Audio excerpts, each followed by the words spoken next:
discussed sources.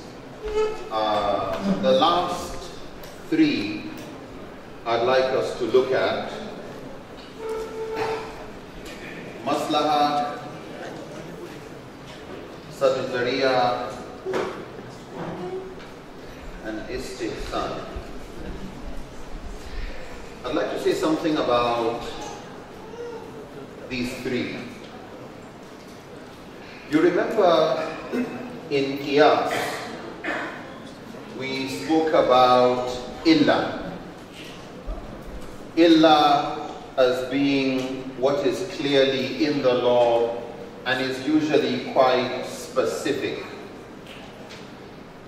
When somebody asks, and you remember the metaphor with the traffic lights, so you could go from, why should we stop at the red light?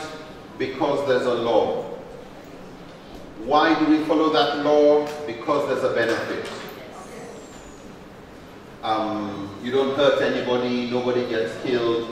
Why do we care about that? Because down below, we believe in the dignity of everybody and freedom and equal access to roads and people's rights and consideration and those maqasid, the need to preserve life. So each one of these, each level is supported by text.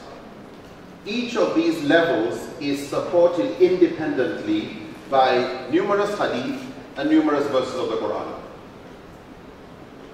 How are we sure that Islam is interested in protecting life? Okay, is there a doubt that killing an innocent person is wrong? No. There's even a punishment for doing that. So there's no doubt about it, that life should be preserved, it should be protected, that you can't do injustice, not to a child, not to an adult, free person, slave. You can't just kill any innocent person without dire consequences. The fact that we have been told for every illness that Allah has destined will exist, He has also created a cure. Why are we being told that? Because Sharia is interested in cures, and there's a whole field of what is called prophetic medicine.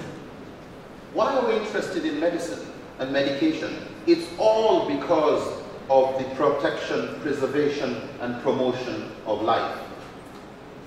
And because there's so much evidence that life of people should be protected, should be preserved, should be enhanced, that is called a maqasid of Sharia.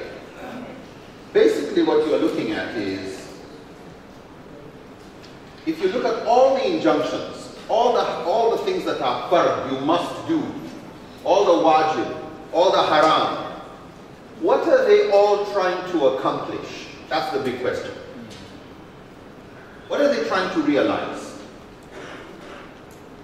Not just on the law level, all these laws about don't drink alcohol, don't sit at a table where it's being served, don't carry it. What's it all about?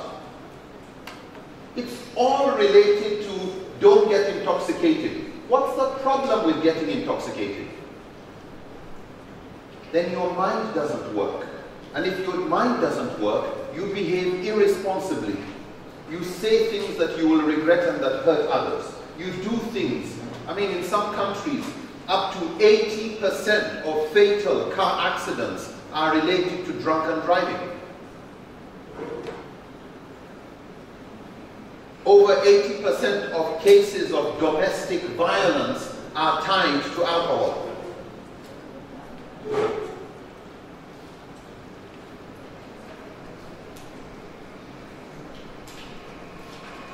The rates of abortion in Russia, I wouldn't have believed it if I wasn't sitting with an expert who had studied that and I had tried to confirm, did I hear you right? that on the average, and I'm not saying there are no countries that are worse than Russia in this, but what shocked me was when he said, on the average, a woman in Russia has 9 abortions in her life. Average 9. I said, average? Average means plus bigger numbers, average. And after the conference, I went to meet this gentleman. Like, did I hear you wrongly? Because I was taking notes down. He said, no, 9. I said, you mean 10 minus 1? He said, yes, 10 minus 1. I said, how? He said, alcohol. Alcohol. That when you're drunk, you go and do stupid things, you become pregnant, and because abortion is so easy, it's free, it's not a problem. The problems of alcohol, actually, just do a Google search. Harm of alcohol compared to, write anything, cocaine, heroin. All the studies on alcohol say the negative impact of alcohol, not just on health, no, on social life, financial, total impact assessment they call it, of alcohol. Alcohol is #1 most dangerous substance moving in circulation. On a score of around 100, and following a criteria of about over 7 criteria, from addiction to health to violence to other related issues, alcohol is around, I think, 73 points. Heroin is around 64. Crack cocaine comes around 62. That when you say a drug is dangerous, and you had people, we're going off track here. Basically, if you have reasons to ban cocaine and heroin, you have bigger evidence to ban alcohol. Yeah, that's a simple conclusion. So it is very harmful, but many scholars would say the laws prohibiting alcohol are there to protect the mind from misjudgment, which leads to so many things. So many people die and get pregnant because they just can't think straight. So many people commit crimes, say things they don't, in their normal heads, they wouldn't say. But when they're drunk, they know they can say it and still be excused for being drunk. So they will take the opportunity of being drunk to say things they would normally not say. And the other person has no problem saying yes, because they can also go with the excuse that they are drunk. And after these people have done so many stupid things because they are drunk, other people can excuse them. Why? Because we know what it is to be drunk. So if others can excuse us, we can excuse you. It becomes a vicious cycle. It's difficult to solve the problem. When you look at the search for knowledge is an obligation on every Muslim. Why?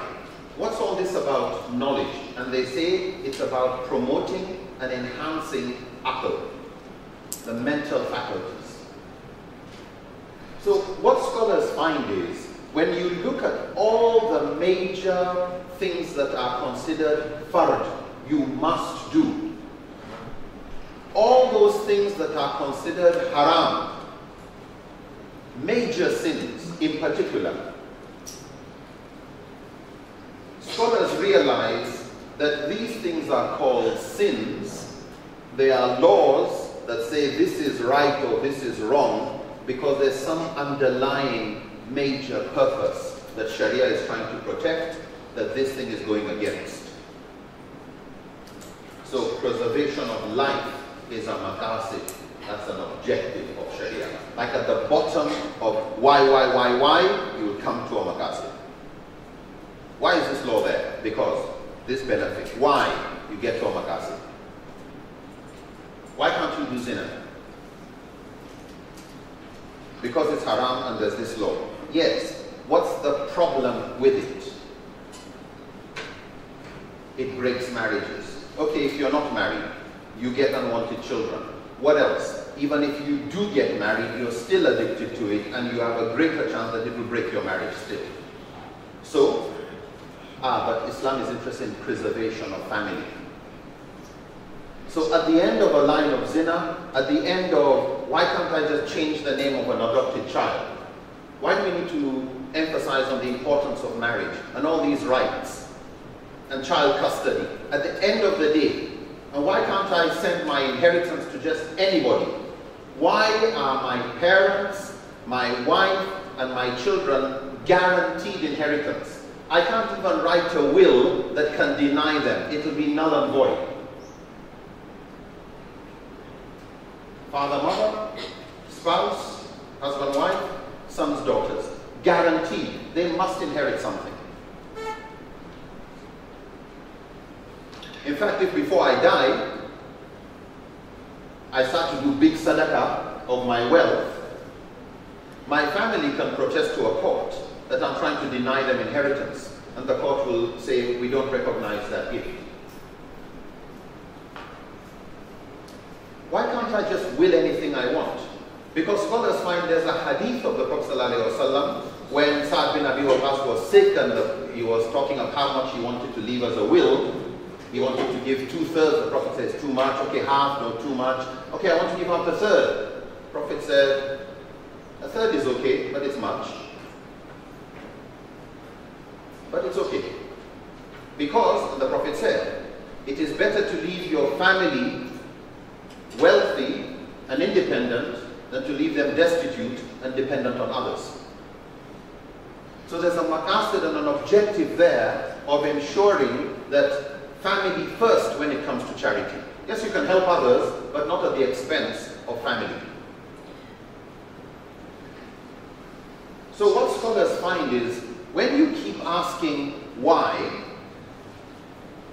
beyond just the law or the nas, the text that says, do this, pray, and do hajj, and give zakat, and fast. Yes, why?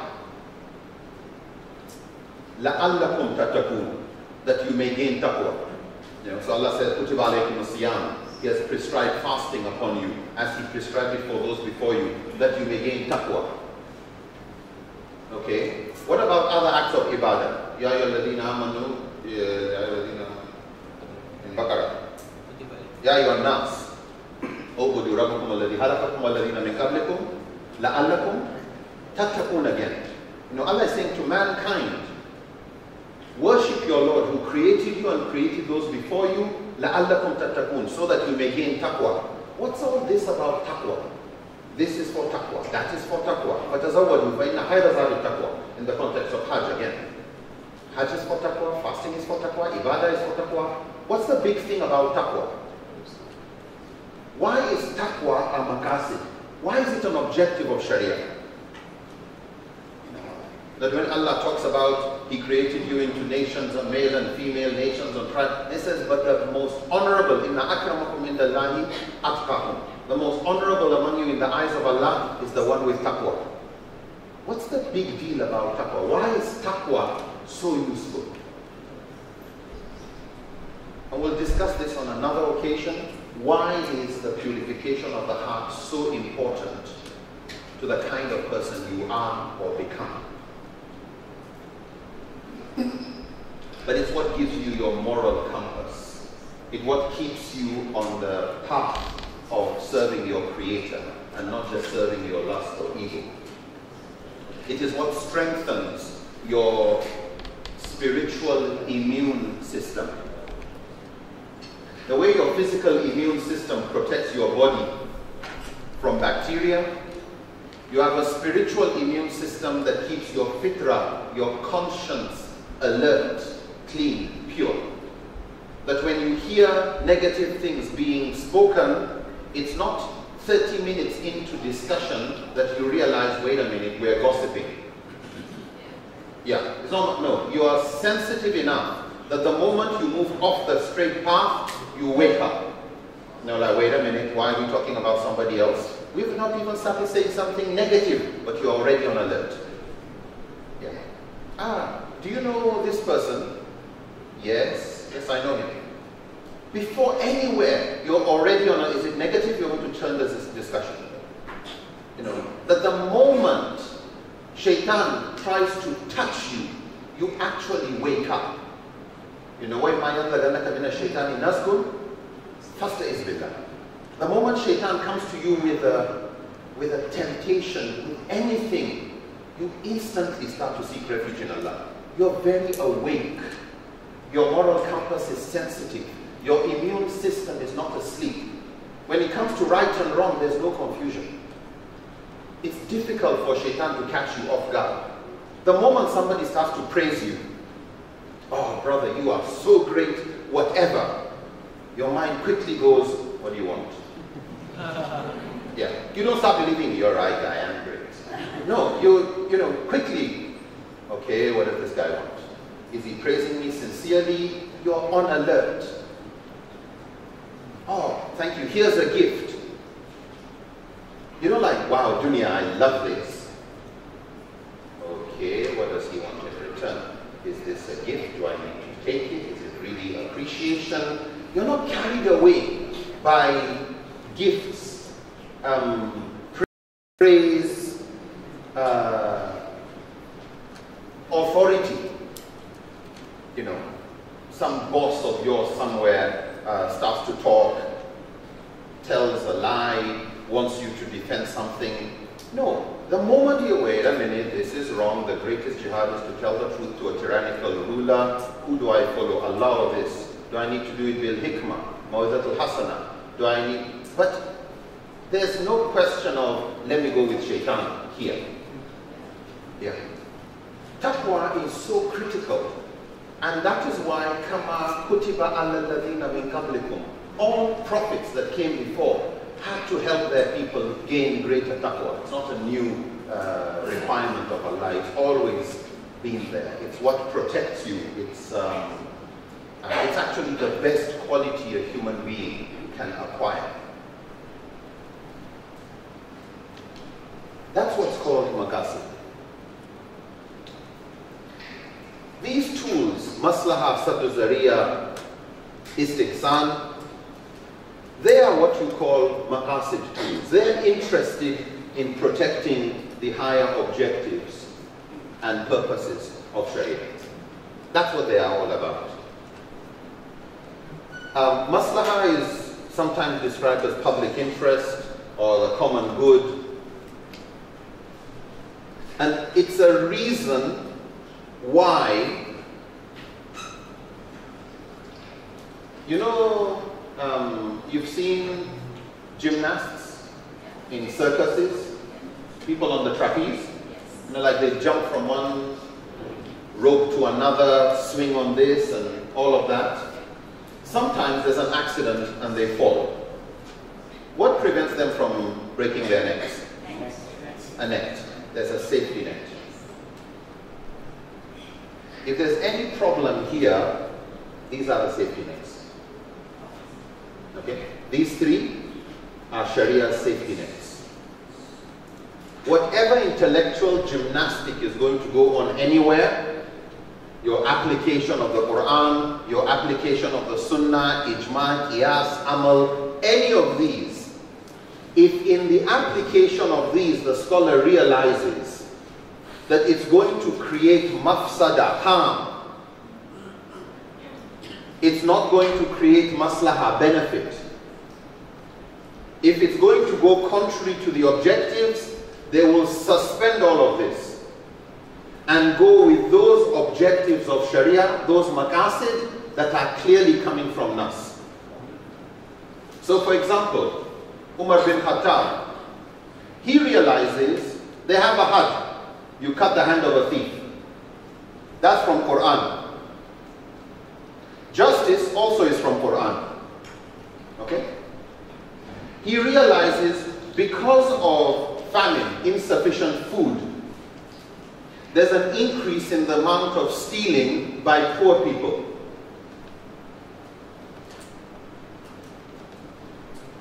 Three people went and stole a camel. They stole a camel. They took it to one corner somewhere and they slaughtered it and they were cutting it up. They would sell some, eat some, but they were apprehended, they were caught. And they were brought to Umar. I'm cutting a long story short. Umar investigated the case. He was going to, actually he had already said they should be punished, but when he got more information, he understood that the reason why they stole was because their guardian, the person who was responsible for taking care of them, was not providing for them. He was a gentleman called Hatim. Umar called the guardian and told him, this is what happens, and these people were caught for the following reason. He called the owner of the camel and asked the camel owner, how much is the cost of this camel? And the man said he would not have sold the camel for anything less than 400 dirhams. Scholars say normally that kind of camel actually costs just about 300. But this guy was saying 400. Umar said to Hatim, you will pay this person, the camel guy, 800 dirhams. As punishment, if you had taken care of these people, they wouldn't have stolen. So you will be charged 800, and the guy was given 800. And Umar then told him, if these people steal again for the same reason, it is your hand that I will cut. That's not how the Quran says it. Okay? But Umar is not blindly following the Quran. He knows the objective of justice, he knows why these people did it, and he knows one of the maqasid of Sharia is the protection of life, but also the preservation of wealth. If you cut the hand of these people, that doesn't stop this guy from treating other people in the same way. You've not solved your problem. These people didn't steal because they wanted to steal.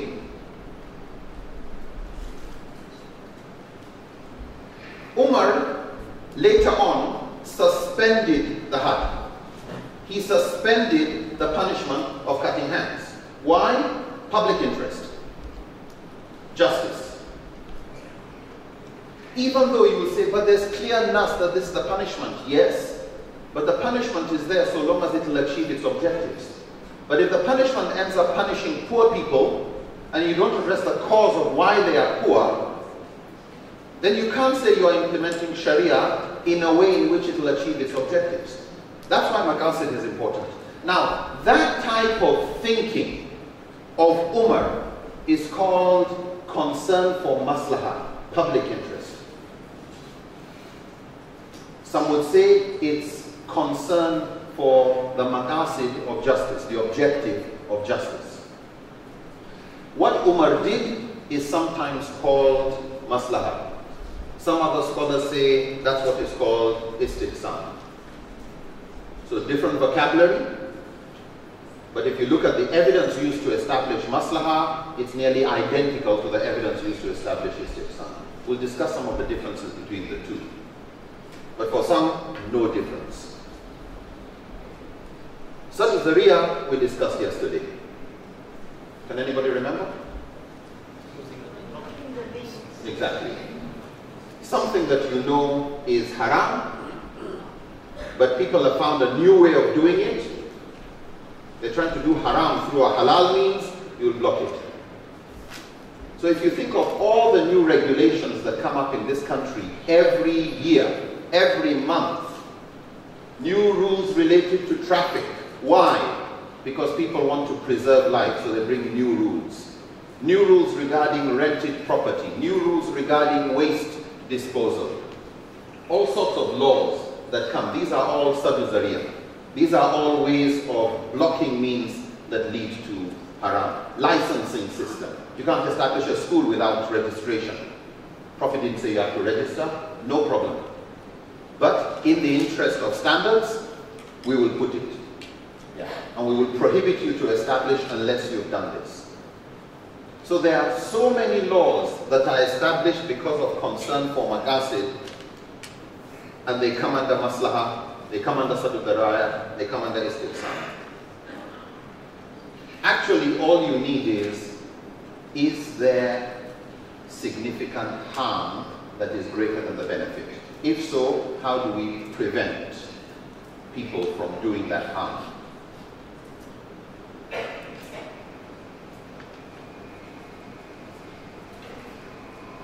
These therefore serve like safety nets. These are maqasid tools. So when all the intellectual gymnastics go on among the scholars, all they make sure is one of these tools will protect the maqasid of Sharia. That at the end of the day, a fatwa does not create a harm.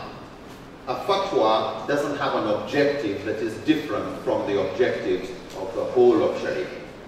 So since the maqasid of justice, of protection of life, of family, each of these is supported by so many verses of the Quran and Hadith, you cannot come with one interpretation of an ayah, of a hadith, that will go contrary to the maqasid, and we will go with you. Yeah. Why? The maqasid is heavier in its weight than a fatwa that is creating harm. You have to do amr bil ma'ruf wa nahy anil munkar. You can't do the opposite in the name of fatwa.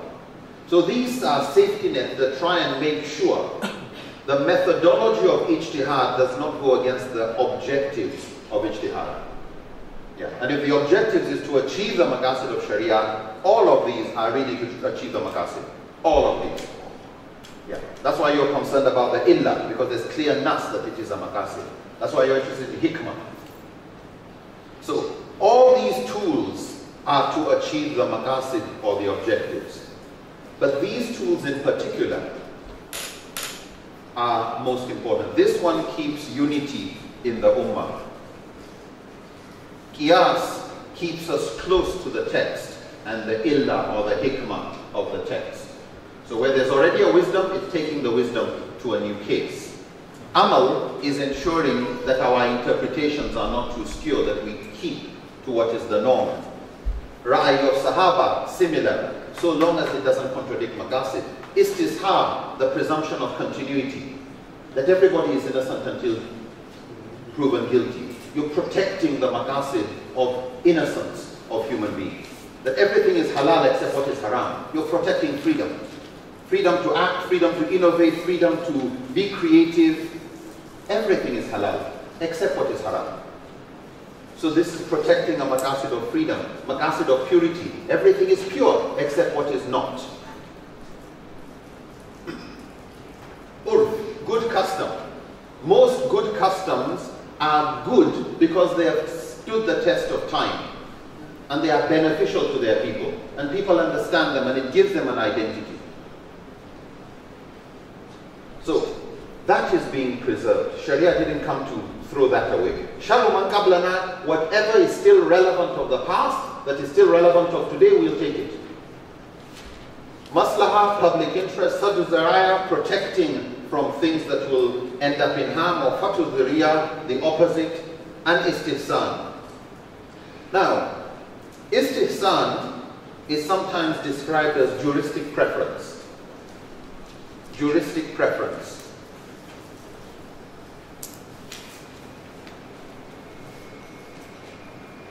Juristic preference. Sometimes it is described as equity, like in law, equity. Some describe it as discretion, just the jurist's discretion. What this means is, when the mujtahid finds that a new case is not handled by any of this, take blood transfusion. No ayah directly, no hadith directly, no ijma directly, no qiyas with an illa, no amal of Medina, no ra'i of Sahaba. It wasn't being done before, it's not a cultural practice. Sharu man qablana has nothing to do with it. Now what do? Then you look at the maqasid tools. And the maqasid tools are trying to look at what's the purpose. In other words, at the end of the day, whatever fatwa is going to be done should be in line with preservation of life. That is a maqasid. Since we have nothing to prohibit it, and we know it's something we need to achieve, istihsan is a tool used to realize the maqasid, where there's silence in others. So sometimes istihsan comes when there's silence everywhere else, istihsan would work. But some people would not call it istihsan, they would call it maslahah. These are terms that are interchangeable. For example, classically, within the Hanafi school, they only recognize istihsan, not maslahah. Okay? No masalih al-mursala, no saddu zariya. Why? Because to them, the moment you are concerned about istihsan, you have already taken care of public interest and blocking means and opening ways, etc., etc. So their definition of istihsan, realizing maqasid, takes care of all these three, or the other two also. Shafi'i, early Shafi'i scholars, like Imam Shafi'i, was very critical against istihsan that was used by the Hanafis and that was used by the Malikis and also used by Ahmad bin Hanbal.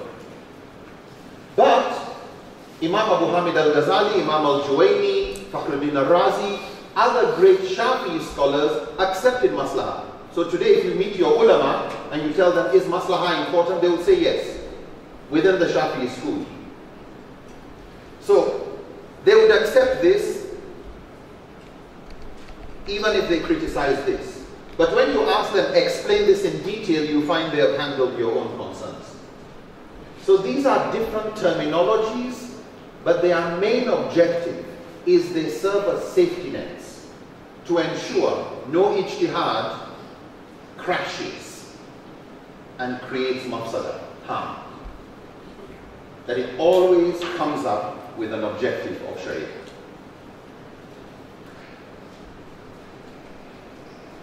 When these tools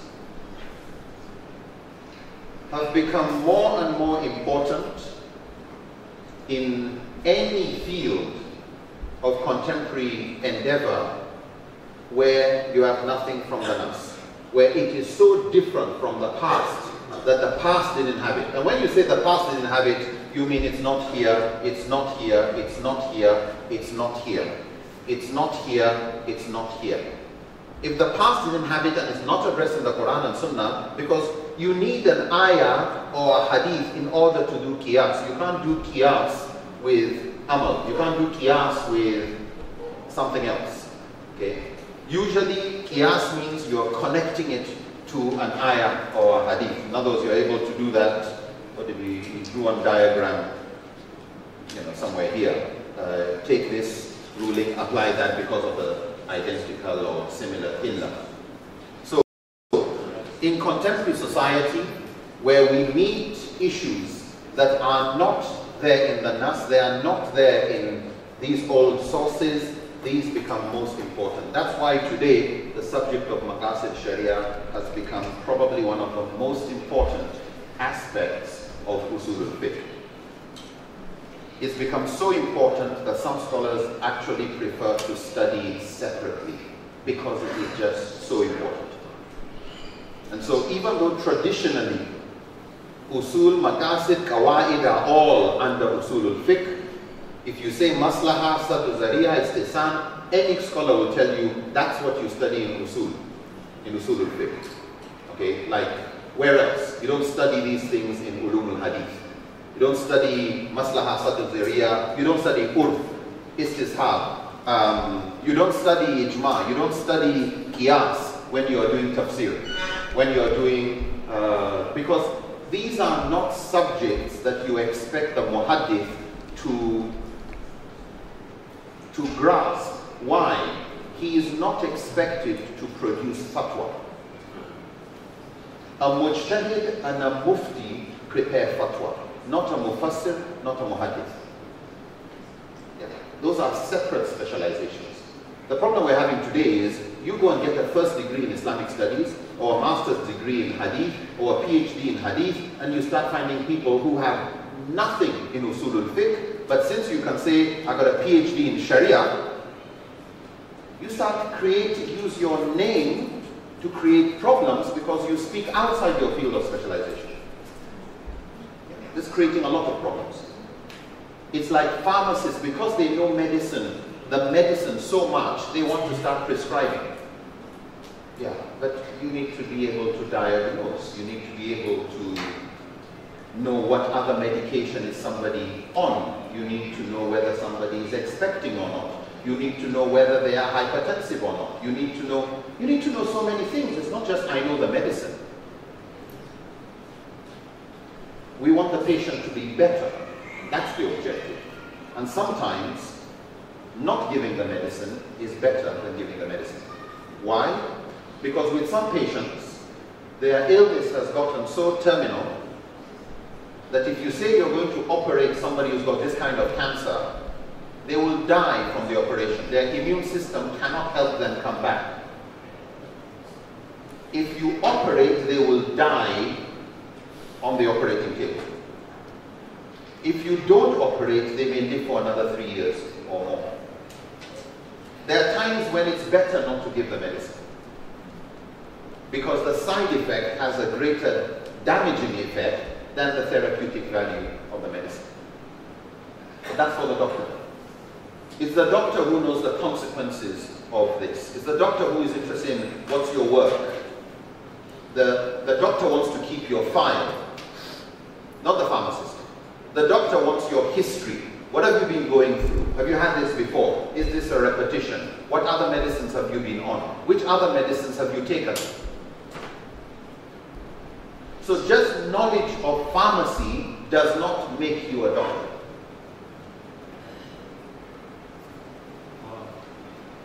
Yeah. What if one is left with two options?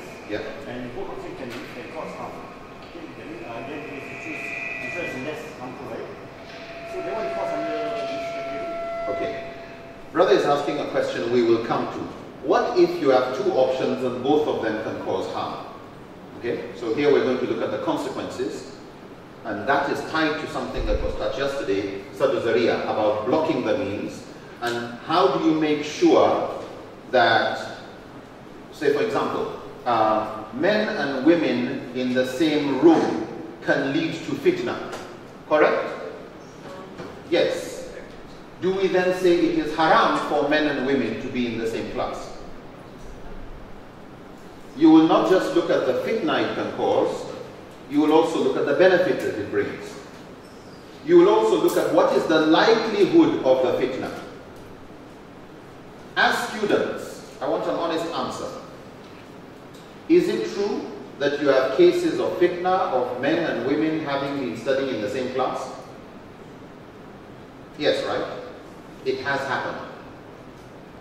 But is it also true you know more cases of marriages that took place as a result of them studying in the same university? Yes. Marriage is sunnah.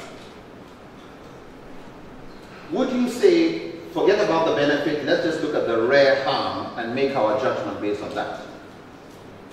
So it's not enough to say something can lead to haram. A knife can be used for killing. Yeah, but a knife can be used for cutting tomatoes. Just because people can commit murder, if you say then ban all knives, you will create more problem for the society. So how are we to cut our meat and vegetables, like teeth? How will restaurants operate? How are we going to slaughter our animals? So, in such a area, in assessing, we would look at what is it that scholars weigh, and probably we just answer that question now. Scholars do what they call they assess harm and benefit, okay? And they want to know which one is greater for every choice. Because in reality, on paper you can say this is good and this is bad. But in reality we all know that anything that is good has disadvantages. Medicine has side effects. And everything that is bad usually continues to exist because somebody is benefiting something. Stealing, somebody finds it useful. Armed robbery, somebody finds it useful. Potholes in the road, somebody finds it useful. The mechanics on the way, they are happy to have potholes. Like, there's always somebody who looks at it from an angle where they actually don't mind the problem.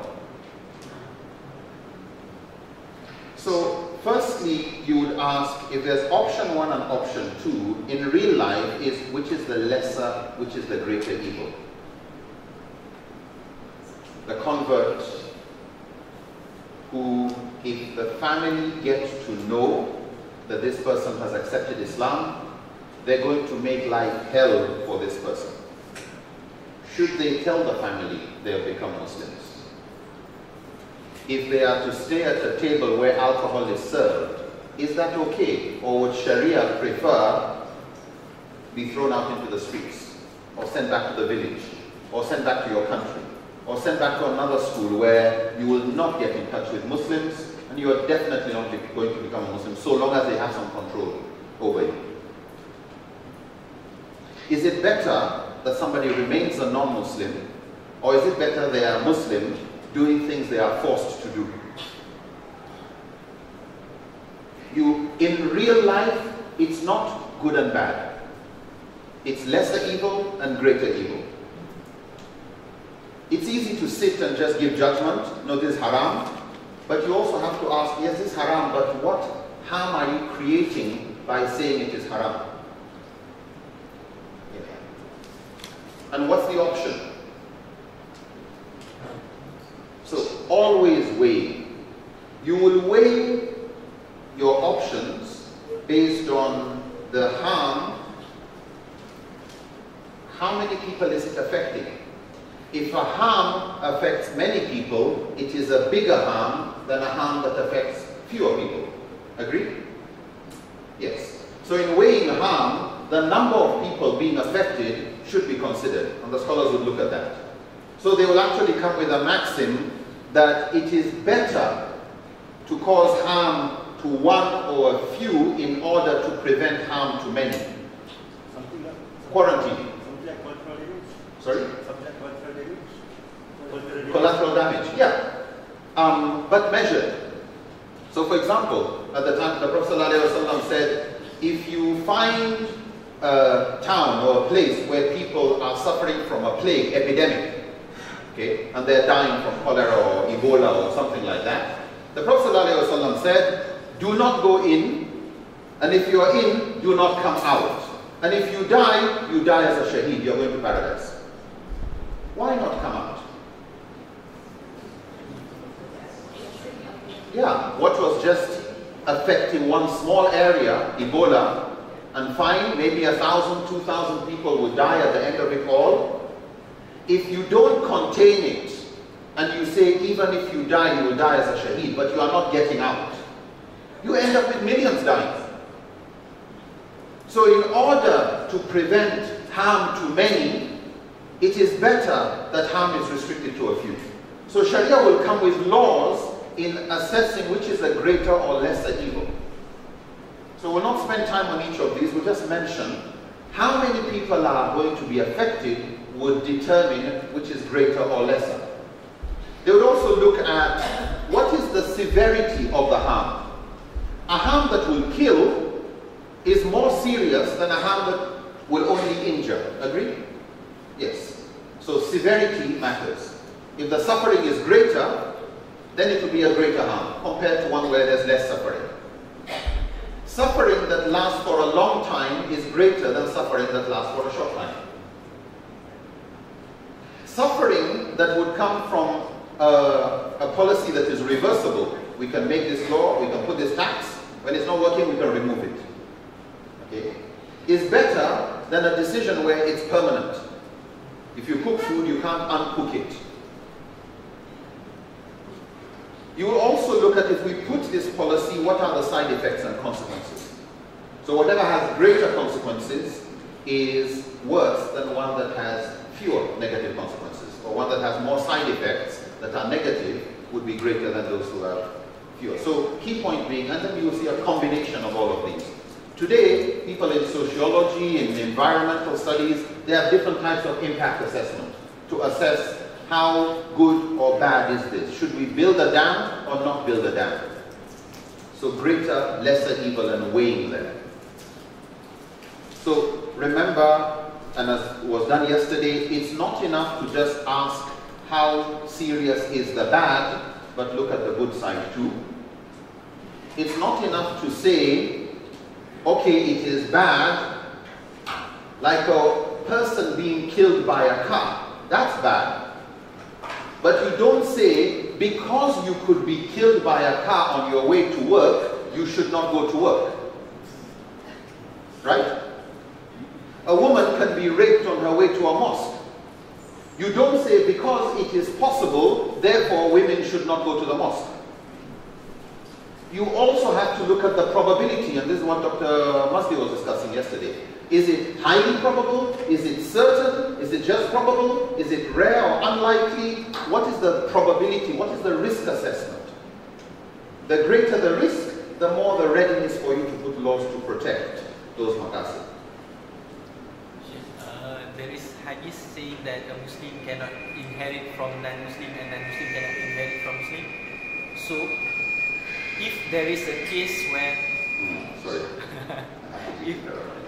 if there is a case where a convert, a revert to pass away and left behind a non-Muslim family who are very poor and need that inheritance, so can ihsan being used to overrule those verdicts? Yeah. Simple answer. Sorry if I sounded interrupting me.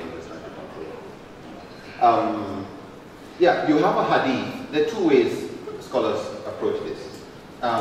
One, as you said, there is a hadith, two hadiths actually. One where the Prophet ﷺ says, a Muslim does not inherit from a non-Muslim, la yarithul mu'min al-kafir, or la yarithul mu'min, a Muslim doesn't inherit from a non-Muslim, nor the other way around. So that hadith makes it clear you can't have interfaith inheritance. However, and there's another hadith where the Prophet ﷺ says there's no inheritance between people of different religions. Okay. So, from the point of view of the hadith, it seems to make it clear that you cannot inherit from people of other faiths. However, it is agreed that you can give gifts to people of other faiths. Okay? You can give a gift. So if this Muslim convert has family that is poor, one simple way is, while you're alive, give gifts. But what is another option is what is called wasiyah, where you write a will. So, for example, Safiya, one of the wives of the Prophet ﷺ, wrote a will for 1/3 of her wealth to be given to her nephew, who was a Jew, when she died. So 1/3 of wasiyah can go. The area that scholars, so that one no problem. There's no difference of opinion among scholars on wasiyah. Why? Because the Sahaba did it, that's not a problem. The problem comes on the issue of mirath, where you're talking, and that's what the hadith is saying, la yarith. It's about mirath, not wasiyah.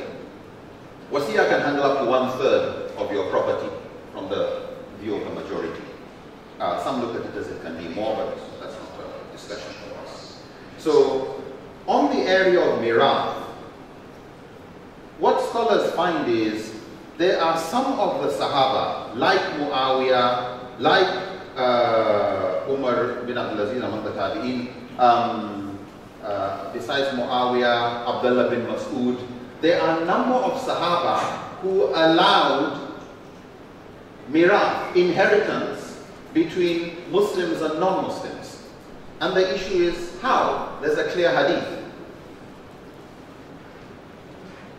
This hadith of no Muslim inherits from a non-Muslim and vice versa is similarly understood as a hadith where the Prophet ﷺ said, a Muslim is not killed for killing a non-Muslim.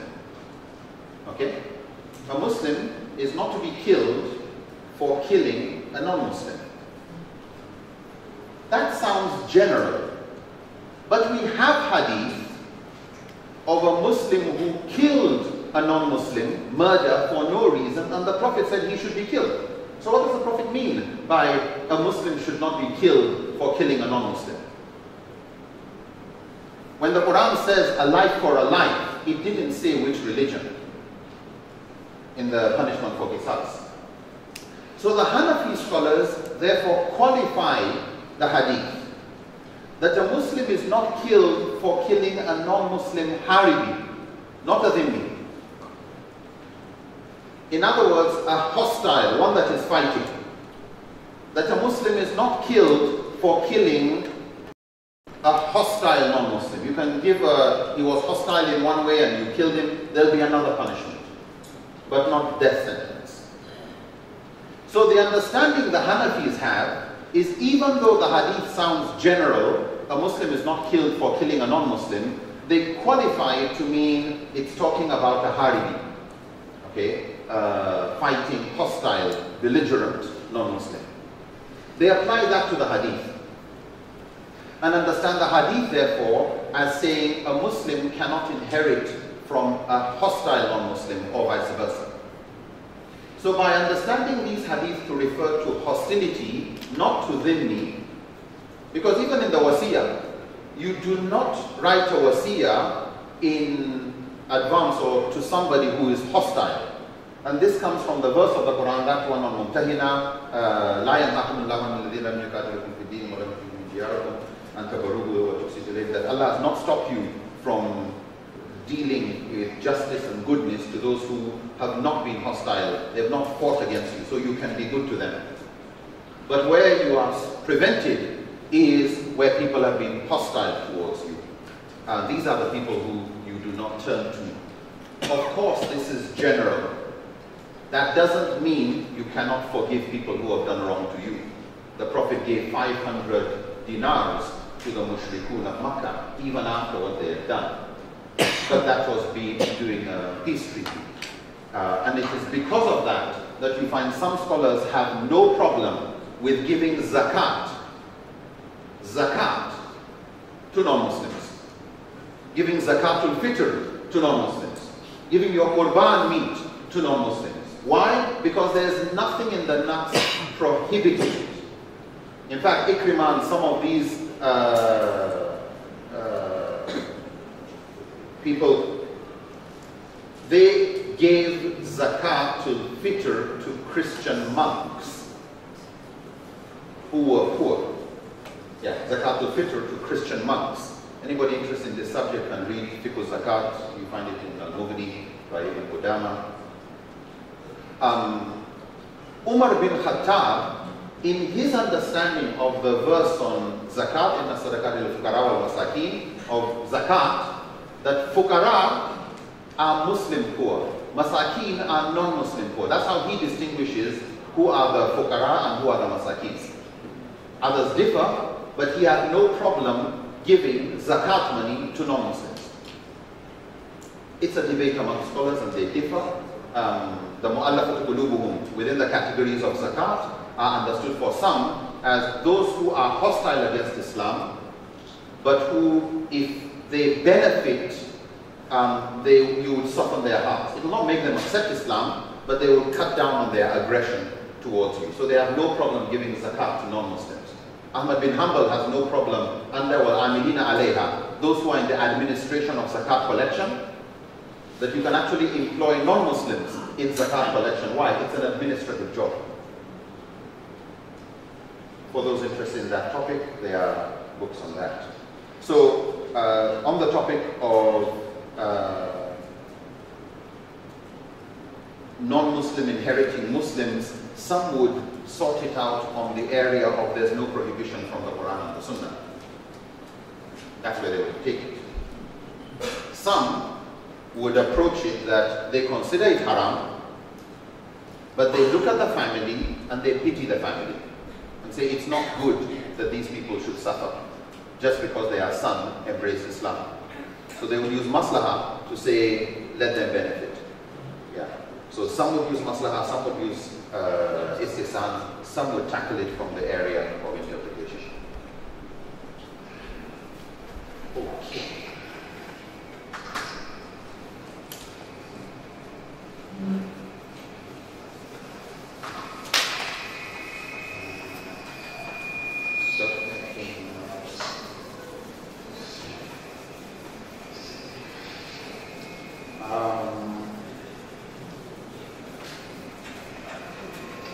What we're going to do now is, and this is just before we go into our groups, is to understand what is a madhab. What's a madhab? When you say madhab Hanafi, a madhab Hanafi is a school of scholars who have a methodology, they have an equation. They will go with the Quran as highest authority number one. In any issue, if the Quran says something, the Quran is highest authority. Followed, so Quran greater than Sunnah mutawatir. That's the second highest authority. After that, the next highest authority in the Hanafi school is istihsan. Remember, in istihsan, it's the maqasid of the Quran and the Sunnah. So here, the highest authority is istihsan. Istihsan. After istihsan, the next highest authority for these scholars would be ijma, qiyas. Before they go to sunnah, ahad. In other words, they consider ijma what everybody agreed on, even if it is contrary to a single chain hadith, they will go with ijma. Remember, Hanafi was early period. Yeah. So and his teachers, Ibrahim al-Nakhai, these were tabi'un. He met some sahaba. He was the older one among the four. So when there's an ijma among all of them, to him, that is more authoritative than a single chain hadith. It's like Malik and his Amal. Okay? It's just the Hanafi approach. Then qiyas. That if there's a strong, solid qiyas from the Quran or from the Sunnah that is mutawatir, so it's well established, the answer from that is more authoritative than a single chain hadith. After that, you go to other tools like istishab, urf, etc., etc. So when you say Hanafi school, you mean those who use this equation. When you say Maliki, you mean those who consider the Quran as the highest authority. The next is Sunnah mutawatir. The next is what? Very good. Amal. It's not as strong as Sunnah mutawatir, but that's the next. The next is maslahah. Maslahah. Public interest. But because public interest is actually maqasid and hikmah, then that is a stronger authority. All this is already in the book that some of you already have. So there you do the full, page 99 or something like that. Anyway, maslaha, then sunnah, ahad, qiyas, istihsab, urf, etc., etc. When you say Shafi,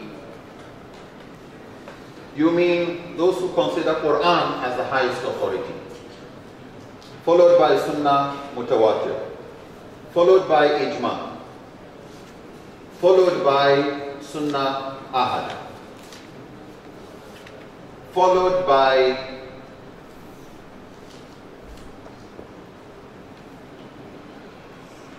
Istishab.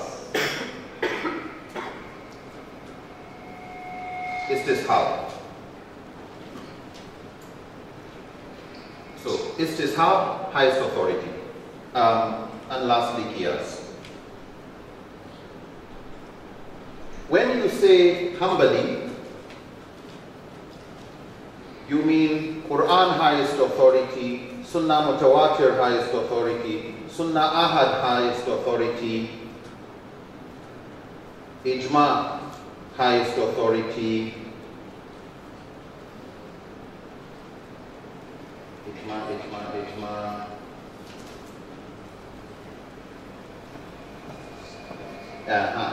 Now, okay, let's finish.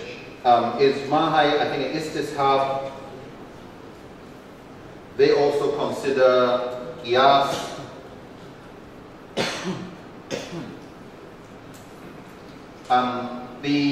With the exception of Amal of Medina, the tools that Malik accepts, Ahmad bin Hanbal accepts.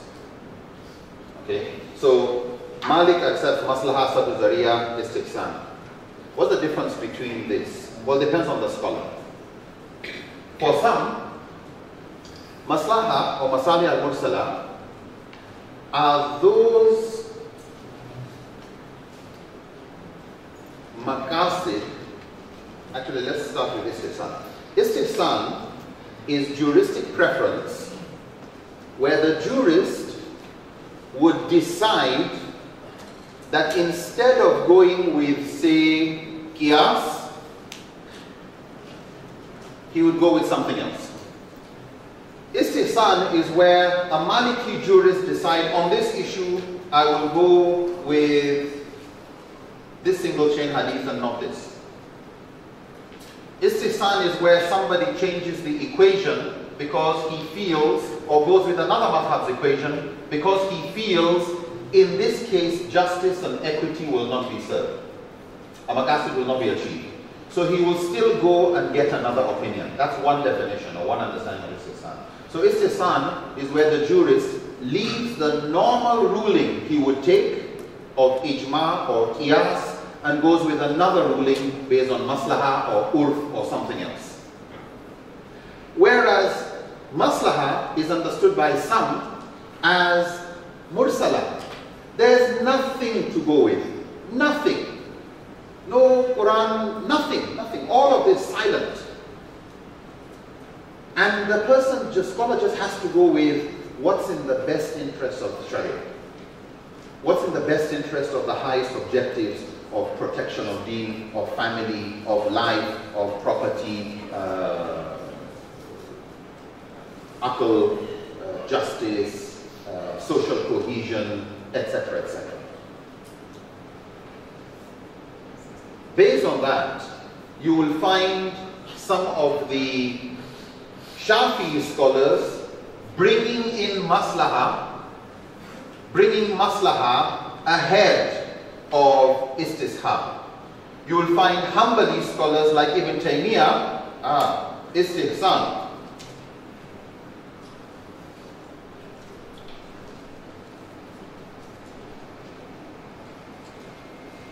Istihsan, Ibn Taymiyyah bringing istihsan after Sunnah Mutawatir and before Ahad, just like the Hanafis bring it earlier. Actually, because they bring this earlier, that's why they are head of all the madhabs in Islamic finance. This gives flexibility. If it's not in Quran, Sunnah Mutawatir, this one gives flexibility. They can look anywhere that will achieve a maqasid and use that one. So it's actually probably the best equation for non-Muslim Muslim minorities. When you hear of fiqh al-aqaliyat, fiqh of minorities, a lot of it is istihsan. Yeah. This fatwa that normally you will not inherit, they will use istihsan to go and get another opinion that will allow you. So it's always looking at your situation. So it's using a consistent equation. It's not just make everything easy. No, it's using an equation. The key thing about this is a madhab, when you say this scholar is a Shafi'i scholar, Imam al-Nawawi, Imam Abu Hamid al-Ghazali, al-Juwayni, al-Izmin Abdul Salam, Ibn Kathir, Imam Bukhari, Imam Muslim, who again? Etc., etc. Ibn Hajar al-Asqalani, Imam al-Suyuti, etc., etc. When you say these scholars, these are scholars of various specializations. Some are more hadith scholars. But this, when it comes to fiqh and the usul of the fiqh they follow, this is the equation they are most comfortable with. When you say somebody is a Hanbali scholar, this is his equation. And at the end of this equation, he will tell you, if it's not answered by this, it will be this. If it's not answered by this, it will be this. That's how they will go. One thing to realize with all of them is their denominator.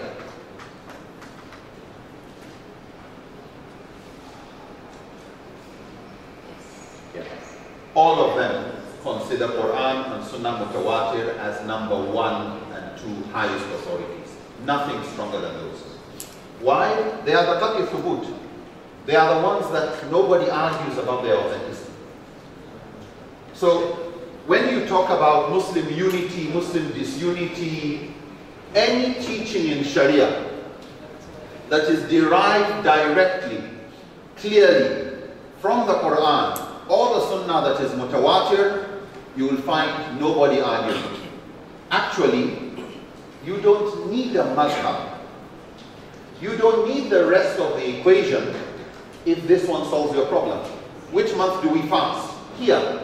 So nobody is arguing about which month we fast, when we go for Hajj, which days, when you go for whatever. Is zina halal, is alcohol halal or haram? Can you lie, can you cheat, can you beat up your wife, can you kick the dog, can you just look at it all. Why? Because they all agree on the maqasid, this area, particularly those that are tied to clear text. They all agree on the preservation of life and the protection of deen and the protection of the mind. They all agree on the need to protect family, wealth, stand for justice, respect leadership. They all agree on protection of animals and their rights, no cruelty to animals or destroying vegetation for no reason. They all agree on the need to be kind and forgiving, to be generous, to purify your heart, to be sincere, to be humble. They all agree on the need for commitment in the doing of good. They all agree on the importance of nawafil. They all agree on the importance of sadaqah in addition to zakat, of umrah in addition to hajj, of extra fasting in addition to Ramadan. They all agree we believe in one God and in the last day and the angels and this and that and this and that. Why? Because these things do not require ijtihad. Yeah. They come from clear text of the Quran and the Sunnah that nobody disputes about the meaning. Because of that, there's a qaida, there's no ijtihad where there's a clear nas on an issue. Ijtihad nas. So, where something is clearly taught in the Quran or in the Sunnah, mutawatir, no dispute, you will not find dispute among Muslims. That is what unites us. That's what unites us. But as you can see, the moment you leave Quran and Sunnah mutawatir, the differences begin. Each person thinking that the highest authority after Quran and Sunnah mutawatir are the objectives of the Quran and the Sunnah mutawatir. That's a greater objective. Another person feels after Quran and Sunnah mutawatir, the Sunnah that the people of Medina continue to practice and they all agreed on, that is the next Sunnah. For somebody else, Ijma. For Malik, Amal of Medina is his form of Ijma. For Shafi, it is broader than that. But if the Sahaba and all the scholars agreed on something, even though they know of a hadith and they still agreed on something, then he would go with Ijma before he went with a single hadith. And Hanbali would stick with a single hadith. But in the Hanbali school, you find scholars who would differ with that. So key point, when we talk about Muslim unity, this is what has always united us. This is why we are in this room. Not because of this. The moment you pass this line, please chill, calm down. Scholars greater than all of us put together start to differ after this line. The moment some evidence is dhanni. So, regarding thubut or wurud, only here is qat'i. Thubut. Only this. All of this is done with thubut.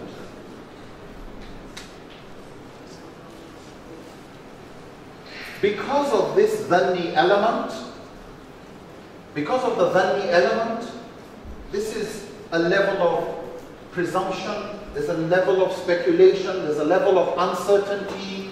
You don't break unity that we are certain about because of some other tool that we don't all agree on. But this is also why you will not get unity in the ummah because of knowledge.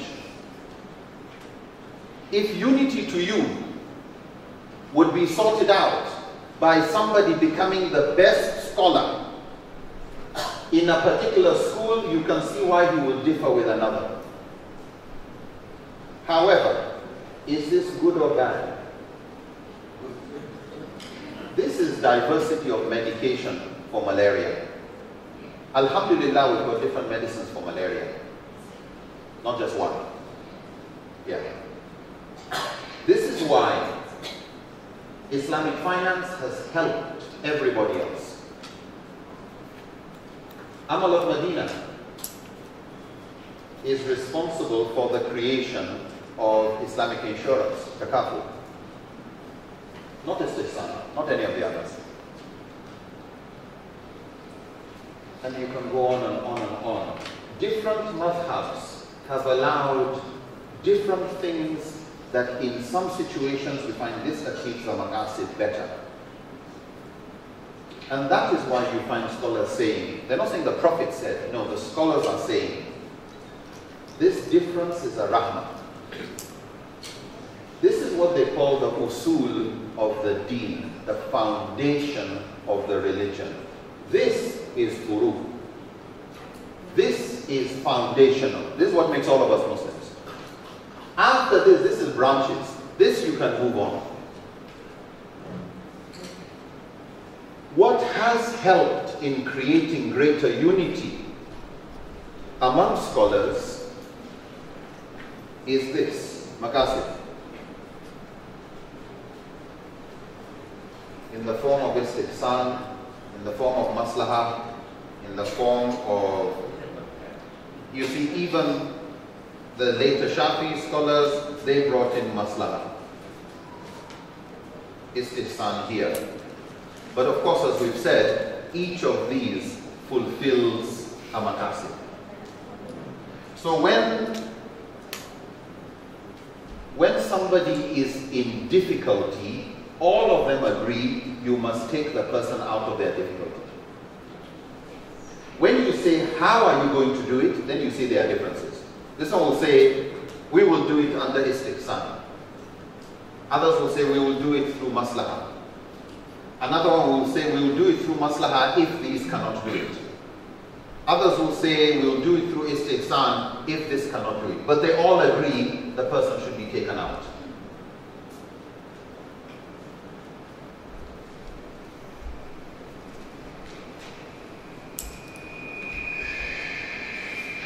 when it comes, just one last issue for the sake of,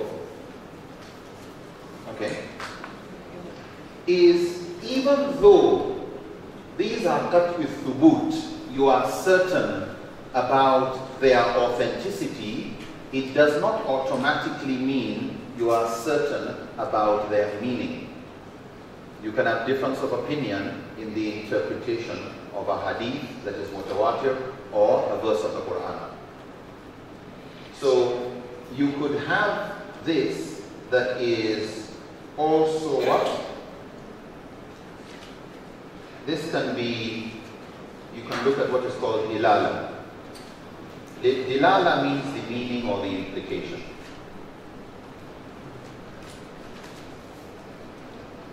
The dilala means the so what. Okay, so what? What's it telling us at the end of it? What's the action? What meaning? What's the implication? That's what you mean by dilala. Is the meaning and the implication clear? No argument? Or is it open to difference of opinion? So, even though it comes from here, it could be, dilala could be qat'i, it could be zanni. You can get qiyas that is clearly making a thing haram. But qiyas is qat'i thubut plus qat'i dilala. But you could have a qiyas that people are not certain about. So it's dhanni thubut, sorry. Qiyas is dhanni thubut and it could be dhanni dilala. In summary,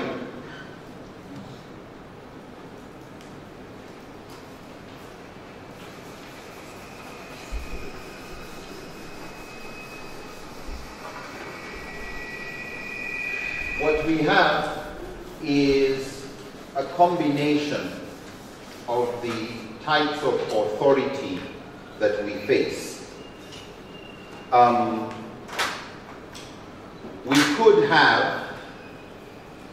We could have on the area of thubut, by which we mean authenticity, in other words, the credibility of the information, the reliability, the historical, in some cases, credibility,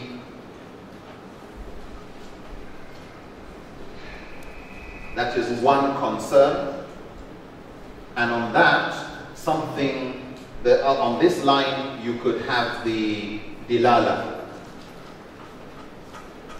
the meaning or the implication. In other words, after I've finished reading this, is it telling me it is halal or makruh? What's it telling me? Is it clear? When a verse of the Quran says, when you finish Salatul Jumu'ah, fantashiru fil ard, that's a command. Does that command mean it is compulsory for me to leave the mosque? Or is it just letting me know it is permissible? The Quran tells us that when you take a loan for a period of time, whether the amount is large or small, write it down, faktubuhu, and get 2 witnesses, etc., etc. You mean if I want to buy a sweet and I ask you, please can you give me 1 ringgit, I want to buy something, I need 2 witnesses, we need to write it down. Even though it's a command, does a command mean I must, it's fard, or wajib, or mustahab, or permissible? In other words, it's not as simple as I just read the Arabic. You also want to understand, how did the Sahaba understand this? How did the Prophet practice it? Then you can now say, it is qat'i dilala. We are now sure what it means. Not just I read the literal verse, alcohol, it says, fajtanibuhu, keep away from it, because it is discouraged. Keep away from it temporarily, or because it is haram. It is when you read everything about alcohol, you understand it means it is haram, have nothing to do with it. In fact, don't even carry it or sell it or produce it, let alone drink it. So before you say something is qat'i dilala, that you are certain about the meaning. Qat'i, or it could be zanni. The thubut could be qat'i, or it could be zanni. You have a hadith that says, do something, or don't do something. A hadith that says, do not collect zakat on horses. Okay? The hadith in Sahih Muslim. Do not collect zakat, do not charge zakat on horses. It's very clear. Sometime during the caliphate of Sayyidina Umar, when he was a caliph, he realized that while earlier on, people who were keeping camels and renting out their camels, they were making more money than people who were keeping horses. When it came to running short distances, horses were faster than camels. Short distance running. So if you wanted to attack and get out with an enemy, it's better you were using horses. So both for business and for military defense, horses were more valuable. But they were very few at the time of the Prophet ﷺ. By the time of Sayyidina Umar, people were making a lot of money by hiring out their horses. In fact, the amount of money somebody will make hiring out his horse, in 1 week he would make what a person with a camel would not make in a whole month or more. Umar then decided, radiallahu anhu, to change the law. And he started charging zakat on horses. What does that mean? Was he going against the sunnah? You have another hadith. A woman, she wants a divorce, barira. She wants a divorce from her husband. And the husband loved her, no, please, please, please, please. And the husband spoke to the Prophet ﷺ, please can you speak to her? So the Prophet goes, he meets her, and he tries to discourage her from the divorce. And she asks him a question. She asked the Prophet ﷺ, are you telling me in your capacity as the messenger of Allah that I should go back to this marriage? Or is it in your personal capacity just giving me personal advice? And he said, this is in my personal capacity giving you personal advice. She said, then I'm sorry, I cannot go back. But that if it was in his capacity as a prophet, no problem.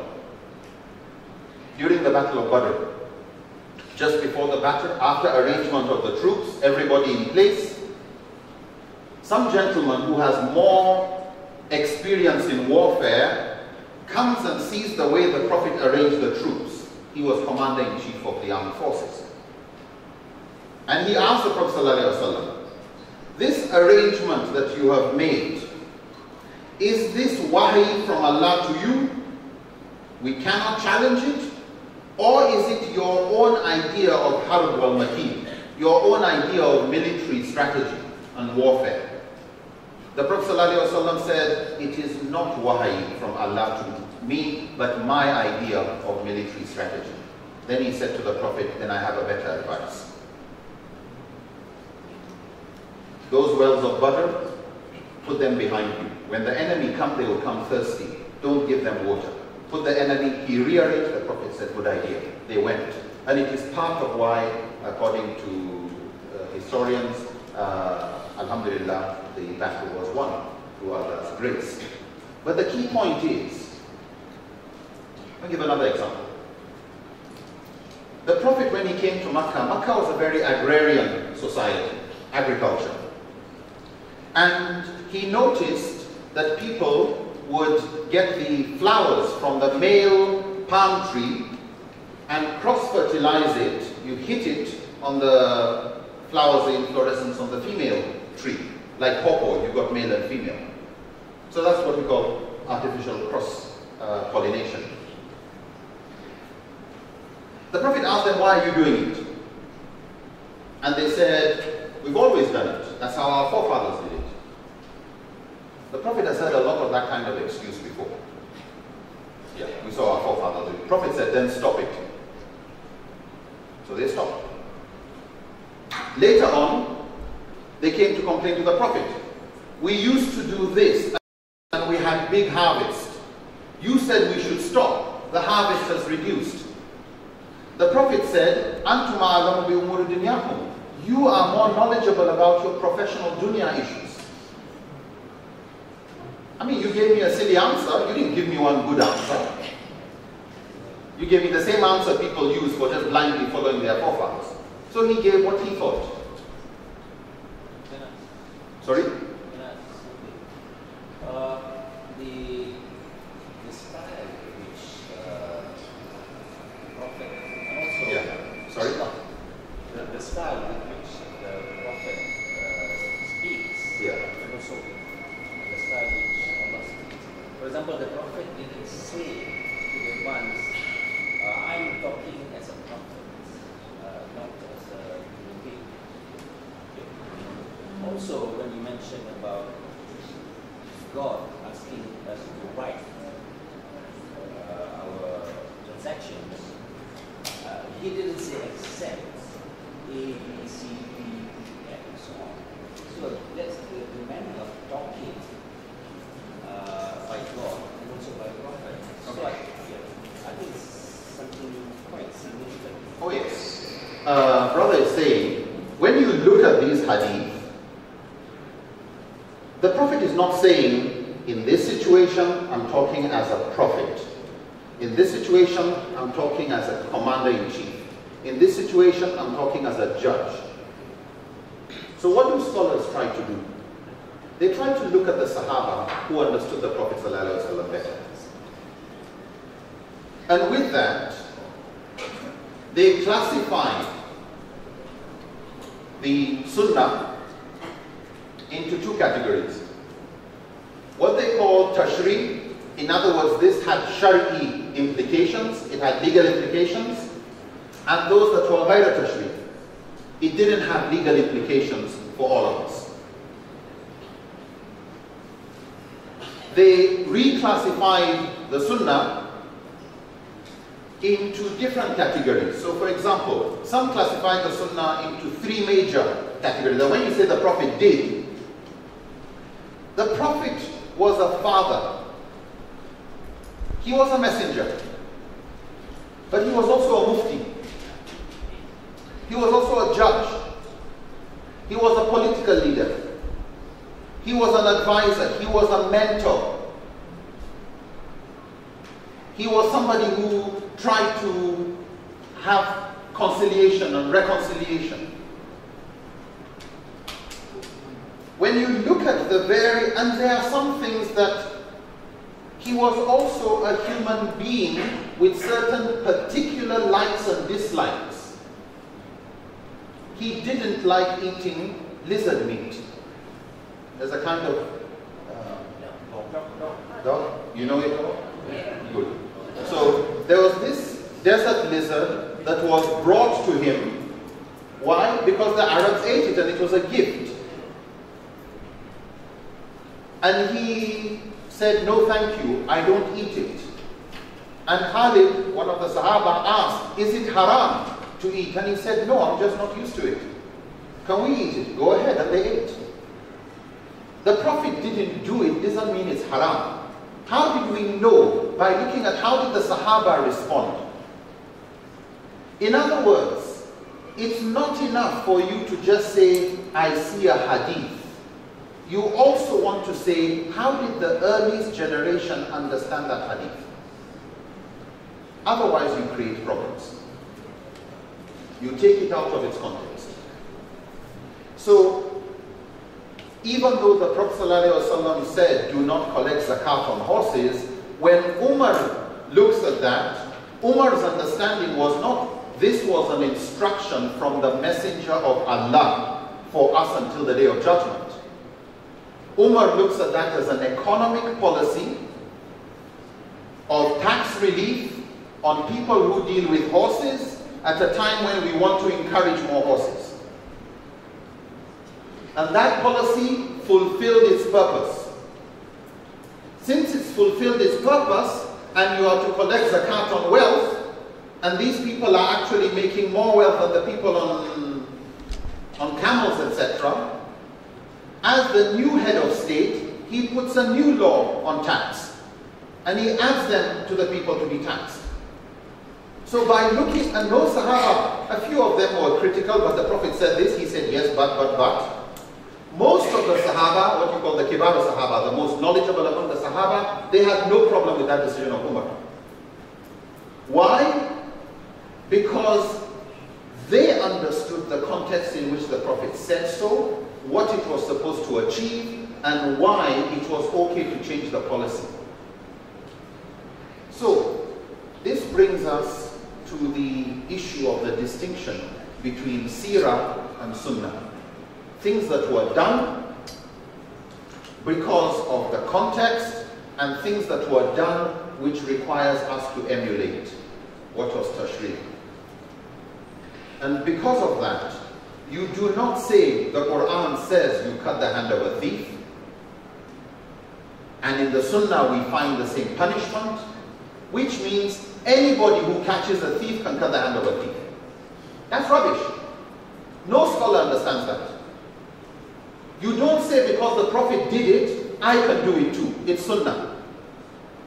No scholar in the Sunni or the Shia understand that because the Quran says 100 lashes for zina, that anybody can go and catch zina and 200 lashes.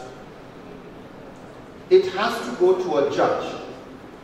If you are not a judge, that Sunnah does not apply to you. The Prophet would declare war with these people, have a treaty of Hudaybiyah with these people, another treaty with this, send a governor here. Why? Because he was the political leader.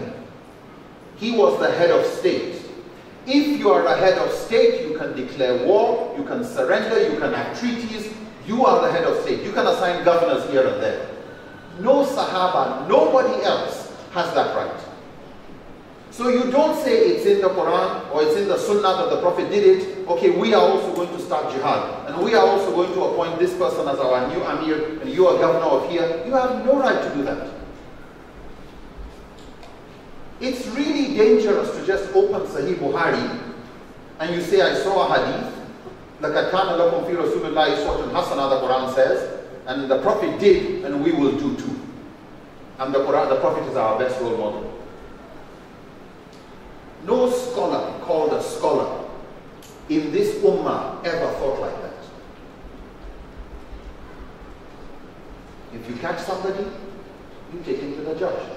We were told yesterday about a Caliph, Ali, having a dispute with a Jew over ownership of his shield. Caliph. But he wasn't a judge. Because unlike the Prophet was the commander-in-chief, the Prophet was the judge, the Prophet was the Prophet was all this, the Prophet was all that.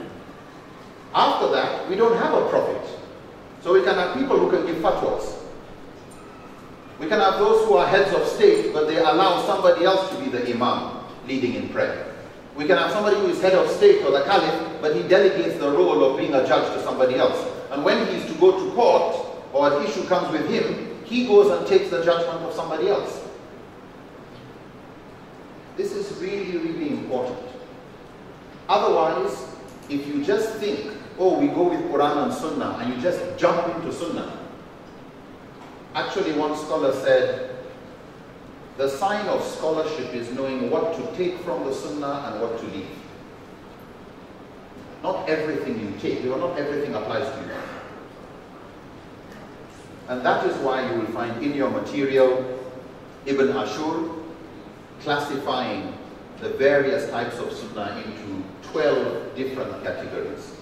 You don't say the Prophet married more than 4, I can marry more than 4. Yeah. The Prophet declared jihad, we can stand up and declare jihad. The Prophet broke a marriage, we can break a marriage. You have to ask yourself, this hadith was for the Prophet in his capacity as what? In his capacity as what? As an advisor? As a head of state? As the head of his family? He forbade the women of his family from using gold. He forbade Aisha. He forbade them from using gold. But we have hadith where he said, silk and gold are permissible for the women of my ummah, but prohibited for the men. But why would he forbid his own women? Because he didn't want the family of the head of state to be viewed as just living in luxury. And he made it clear to his wives, if you want to stay with me, these are some of the conditions. It's not haram. His daughter, Fatima, wanted somebody who would help in house help. Just help around the house. He discouraged her. It's not haram. It's not even makruh for anybody. But he didn't want that for his household.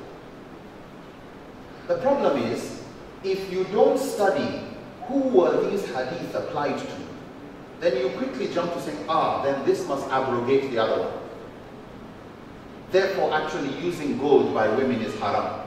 Or using gold by women is preferred. Women, it's discouraged. No, it's not so. But the key point here, we don't want to spend too much time on it, is you don't just rush into hadith saying, I saw a hadith. If you don't know the context of the hadith, how did the other Sahaba understand the hadith? How did the Tabi'in understand the hadith? Based on all of that, something can be qat'i thubut, which usually means Quran plus Sunnah mutawatir. If the qat'i thubut is also qat'i dilala, then you must do it.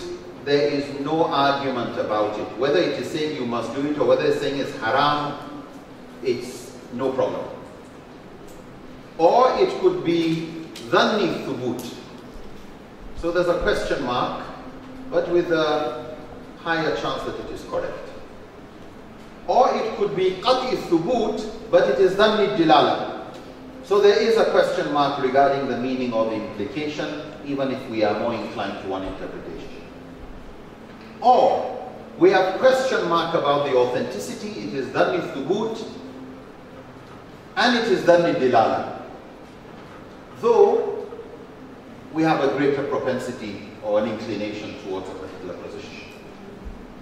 The moment there's any question mark in anything, you don't use it for aqidah, you don't takfir on it. Actually, leave takfir to judges, not you.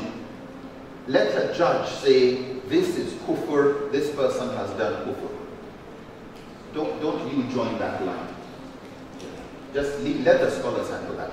There's no benefit in you doing it. And the reason is because once there's a level of dhanni that you are not aware of, you didn't know the context of the hadith, so to you it was too clear. And you hear scholars are differing on this topic, and then you start to think they don't know the hadith. What do you mean by the Shafi scholars don't know of a particular hadith? Like what do you mean? Who are the hadith scholars? Bukhari, Muslim, Tirmidhi, Ibn Majah. Right? Most of the hadith scholars were Shafi scholars. Ibn Hajar al-Asqalani. Who again do we have? Ibn Kathir. Ibn Kathir is actually more known as a hadith scholar than a tafsir scholar. When you look at all the hadith that have been collected, you could say there are some hadith that Abu Hanifa didn't know. There is a hadith that Shafi didn't know. There's a hadith that Maliki, you can talk about that. But when you say there are schools, as the schools continue to develop, debate with each other, get hadith from each other, every school had hundreds of hadith scholars, hundreds of mufassirun and scholars of tafsir, and of usul, and of aqidah, and still they kept on their methodology. Usually it's not they are aware of it or not aware of it, it is where do they place it. The fact that some school didn't know about the hadith usually is an indication that the hadith is ahad. Yeah. So some would put it down here, others would put it here, others would put it here, others would put it here. And you have to look at why did they not regard the hadith in the decision making. Please, any evidence that belongs to these three, what do? Chill. Calm down. Yeah. Don't contribute to disunity. We've got differences. It's not disunity. This is the unity. This is the source of the unity. These are tools to solve our problems. Don't use them to compound our problems. And then, even though the Quran is very clear on wa'tasimu bihablillahi jami'an, the Quran is very clear, the hadith are very clear on unity. That is qat'i thubut and qat'i dilala. We're very clear on that one. Don't allow something here to destroy this one. Yep.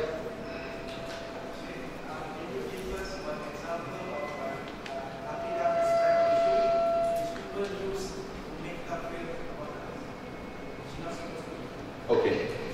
For example, punishment in the grave. Punishment in the grave is based on ahad hadith. Some, therefore, don't believe it. Others would consider that as a basis for takfir. Isa alayhi salam coming back. Some say it's mutawatir ma'ana or ma'nawi. In other words, there's enough hadith to strengthen it. Others feel it's not strong enough to be mutawatir, and they argue against it. So others don't take it as a part of aqidah, that if you say it, they'll just say you are wrong, but they will not say you are wrong and you are out of Islam, you're a kafir. Yeah. So some would actually just, if you bring something in, they would tell you maybe it's bid'ah, but so it's wrong, it's blameworthy, but not that a mubtadi is a kafir. So you had people say the Khawarij, and you see this, for example, even in contemporary society. People who would say, if you're a Muslim and you're committing a sin, you're working in a bank, you're practicing riba, and riba is haram, then you are making halal what is haram. Therefore, you are not obeying Allah, and you are not judging by what Allah has revealed. Whoever does not judge by what Allah has revealed is a fasiq, is a zalim, is a kafir. So you've got a verse which describes a person who judges by something other than Allah is a kafir.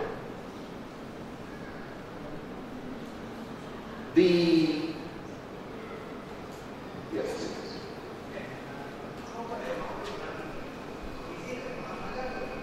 Okay, next question. We'll come to that. Sorry, just to finish on this one. The way the scholars understood it, when it says man la yahkum bima anzalallah, whoever doesn't judge by what Allah, we described ahkam, right? The hukum, farj, whatever. Yeah. The question is not, are you working in a bank or are you drinking alcohol? What's the hukum? Do you agree it is haram? You say yes. I agree alcohol and this are haram. Then you have given the judgment of Allah. you're a Muslim. But you say, but you know, peer pressure, that's why I'm doing this haram. They would say you are a fasik, you're doing something wrong. However, as was discussed yesterday on somebody working in a bank or working in a legal profession, if you say get out of the bank, your economy will be in the hands of non-Muslims. That will create harm. If you say because it's haram, don't do it, you will create a greater harm. And so in Qawaid, which is the next thing we'll be looking at, you have that you are allowed to do a harm in a way of preventing a greater harm. A doctor is allowed to see the chest of a woman, whether she has cancer, in order to prevent cancer that can kill. She's not yet in darura, she's in haja. We'll come back to that. It's not darura that always makes something that's haram to be permissible. Sometimes it's haja. And as we will see, the scholars, and you see this in Al-Iz bin Abdul Salam and Ibn Al-Ahkam, when a community is facing haja, it is treated like a darura. When an individual is facing haja, it's treated like haja. But the moment the community is facing haja, it is treated like darura.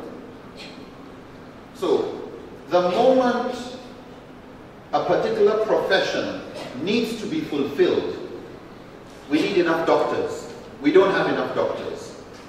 If you don't have enough doctors, what will happen? The society will fall into darura.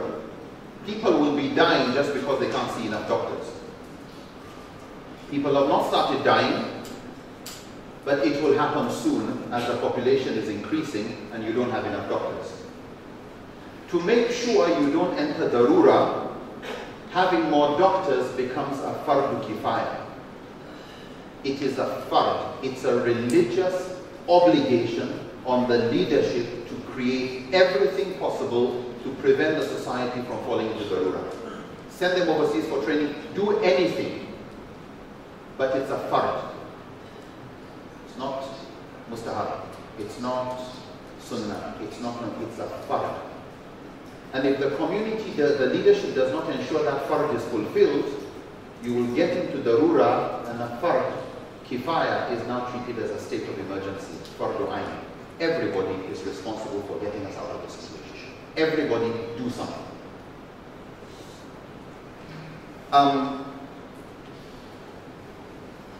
We'll stop here on this. What time is Zuhur?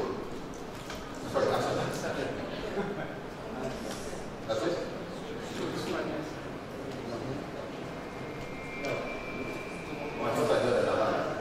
Yeah, okay, good. So we'll stop for prayers.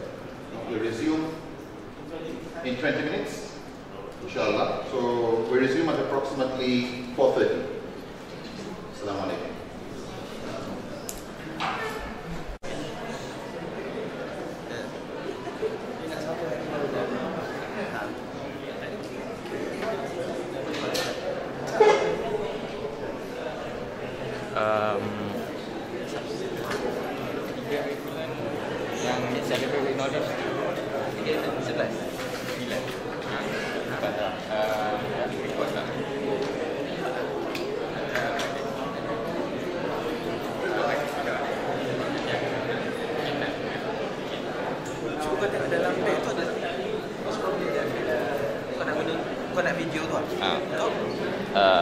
Ada budak UCM nak.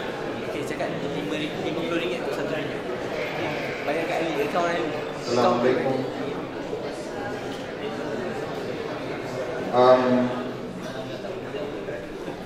Just by way of summarizing some of what we've done, there are 3 points I'd like to touch on. One is a diagram showing us the various specializations and the roles they play.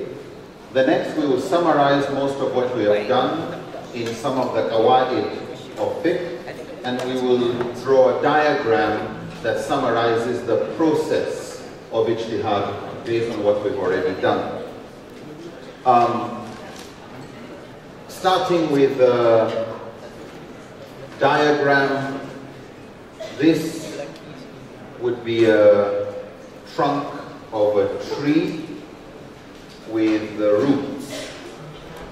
This level of the roots would be the source of Sharia. This is what you call Sharia. Those eternal teachings from the Quran and the Sunnah. The eternal teachings of the Quran and the Sunnah. And Sharia covers every aspect of life.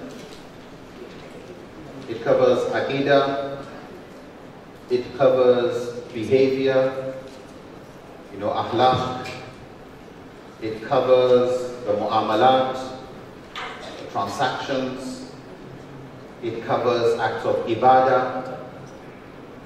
In other words, Sharia refers to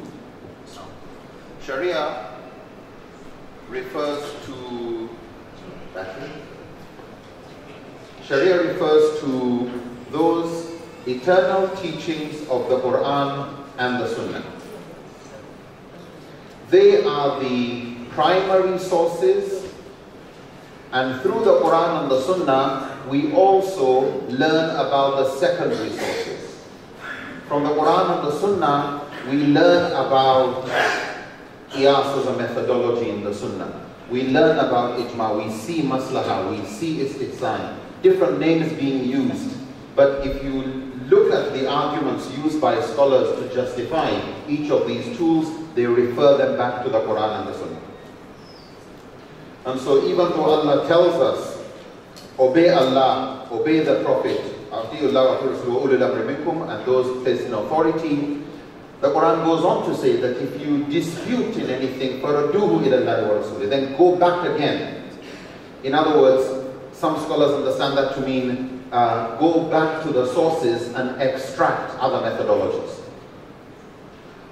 Some say then do qiyas with the sources.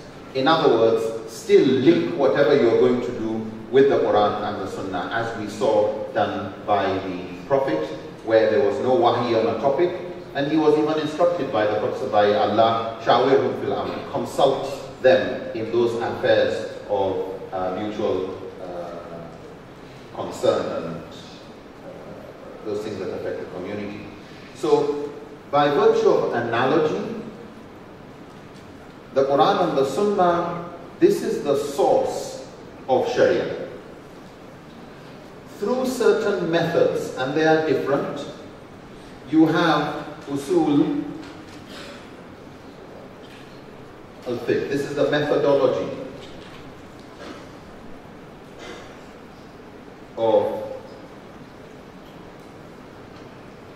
ijtihad. So through the various methodologies, the scholars are able to extract rulings. And you have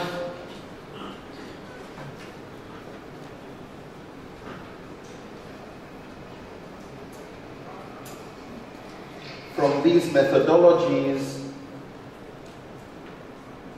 fruits.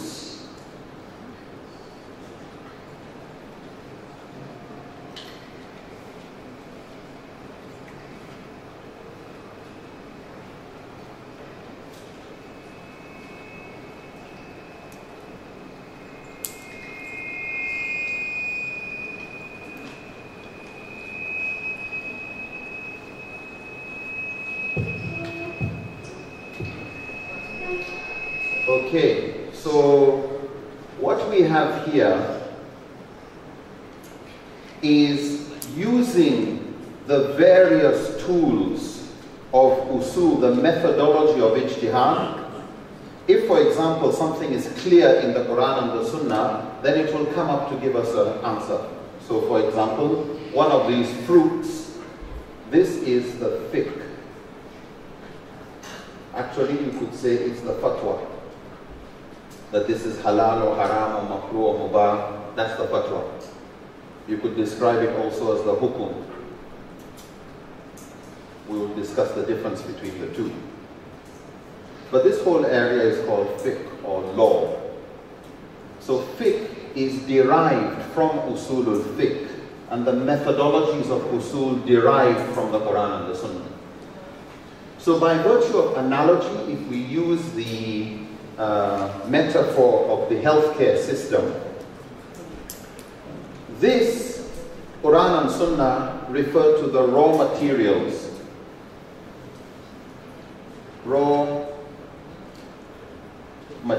the plants, the minerals, etc., that are used to make medicine. This is what the botanists study. This is what the mineralogists study. This is the raw material.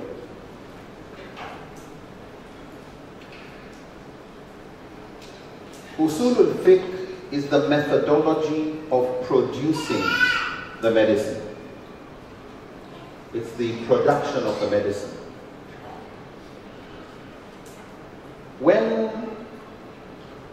This is the job of what they call the industrial pharmacist. The industrial pharmacist. These are the people who produce medicines. Here on the side of the fatwa is the doctor.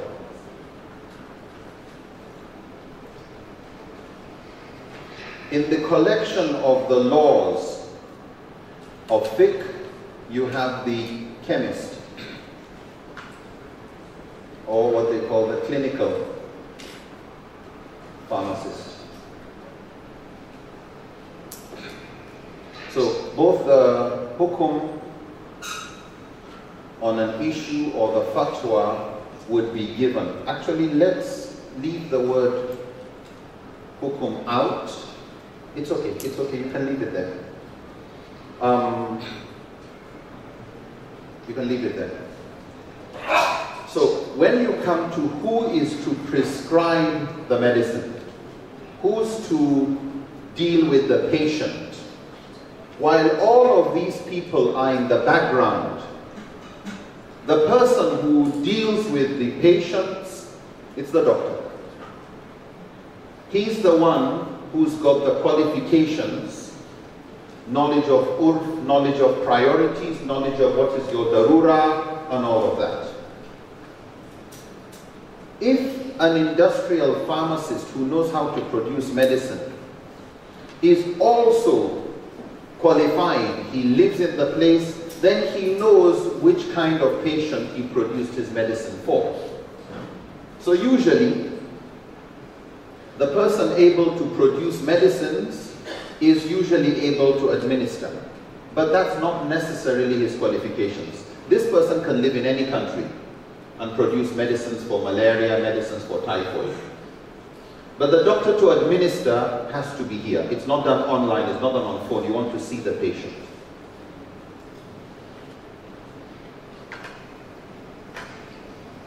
This person is called the mufti.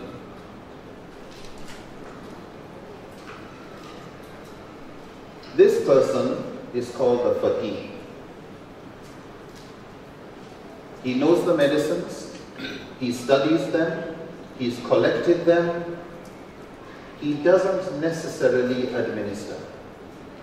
However, even if you go to the clinical pharmacist and you say, I have a headache, he usually knows enough medicine to handle a headache. I had an injury, whatever, no problem, here's a plaster. He can handle all sorts of medicines, vitamins, he can give that one. But the moment it comes to a prescription medicine, the moment it comes to something more serious than just minor, even he would say, go to the doctor. So the faqih is like the chemist or the clinical pharmacist, the one who you find outside somewhere. The industrial pharmacist is the mujtahid. The mujtahid is the one producing new fatwas. new fatwas. His competencies are very similar to his competencies.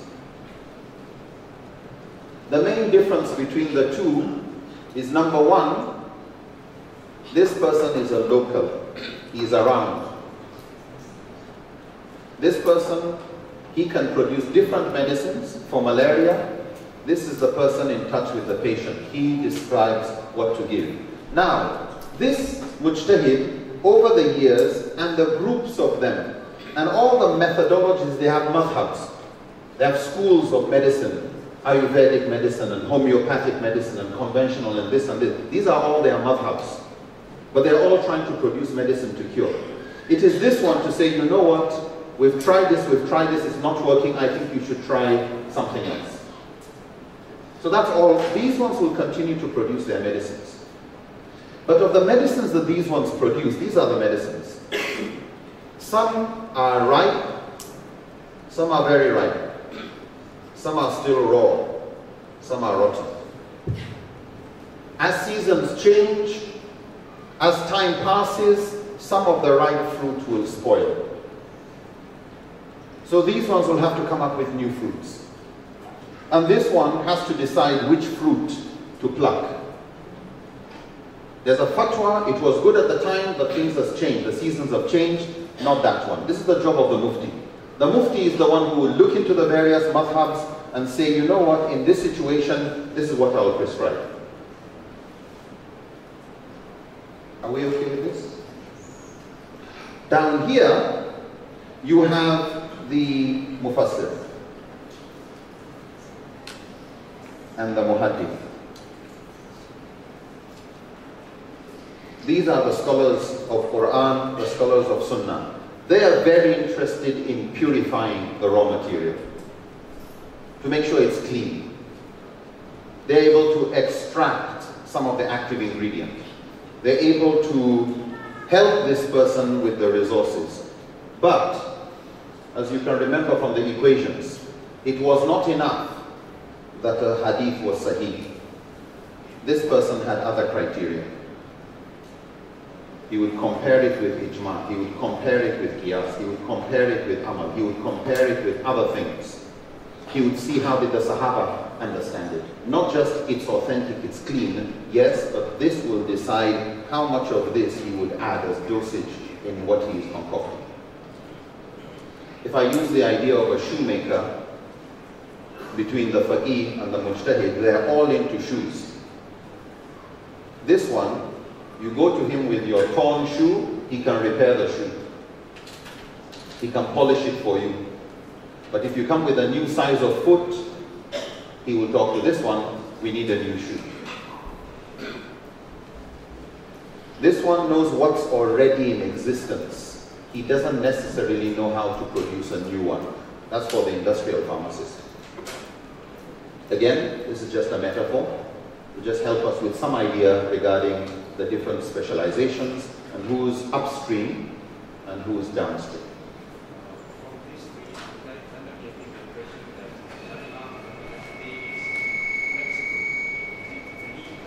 Oh yeah. The point the brother is making is that from this one would say Sharia is flexible. Yes, it's for all time and all place. And that flexibility, actually we get to see, just as the branches can move, leaves go, new leaves or new fruit also come. There are those things in the Sharia that are permanent. There are those things that are contextual, they keep changing. And that is why when we look at our various tools, there are those things that are at-istubud, kat-dilala, those fundamental parts of the deen that will continue forever. That zina is always haram, that marriage is always recommended, that stealing is always haram, and we should pray 5 times a day, and. But then there are those things that are outside ibadah. They belong to mu'amalah that we must do. But then the bigger section of life is mu'amalat. Once you've got the following beliefs, aqidah, that's done. Once you've got the following 5 pillars, you're done. In the rest of things, everything is permissible, except what is prohibited. All you need to do is just check, does it contradict anything else? No. Is it useful to society? Is it promoting good? Is it stopping bad? And go ahead. And the moment an old fruit is going to cause stomach trouble, you stop giving it. Yeah. The moment a fatwa was done before, but it is not giving health, it's now making people sick. What the doctor does is to look, is there another fruit that will be better? If no, then we need a mujtahid, we need a new type of fruit. To solve this problem, what they do is they realize they would want some of these people to work together. Yeah. You know why, you know what's the problem. How do you communicate with him? How do you let him know what you're looking for? Is what we're looking for available clearly in the Quran or Sunnah? Or will we have to go to some of these other tools such as Qiyas and Ijma and Maslaha and Urf and Sadud Daraya and Istishab and etc. and etc. and etc. That's for this one. So what they try to do these days is get the scholars together into a fatwa council. It just saves time. So they will get some of the doctors, they will get some of the mujtahids. These are very good in usulul fiqh and maqasid and all these subject areas. They'll get those scholars of hadith and Quran, etc. And they will sit together. And they will go through the things step by step. And we will look at those steps in a few minutes. But because they realize that if you're going to do Sadhu Zariya, if you're going to do maslaha, public benefit, you need to know something about the public. So if it's something to do with medical health or vaccination, you need public health officials. You need doctors. If it's to do with virology or immunology, you need experts in that area who can tell us more about it. So, fatwa councils, whether it's Islamic finance, whether it is the medical ethics area or biomedical ethics, any of these areas, they get different specialists to make sure that the ijtihad, the fruit that comes out, is actually relevant, it's useful, it's not just theoretical. And it's not fruit that will spoil quickly or go and kill the patient. Are we okay with this? Yep.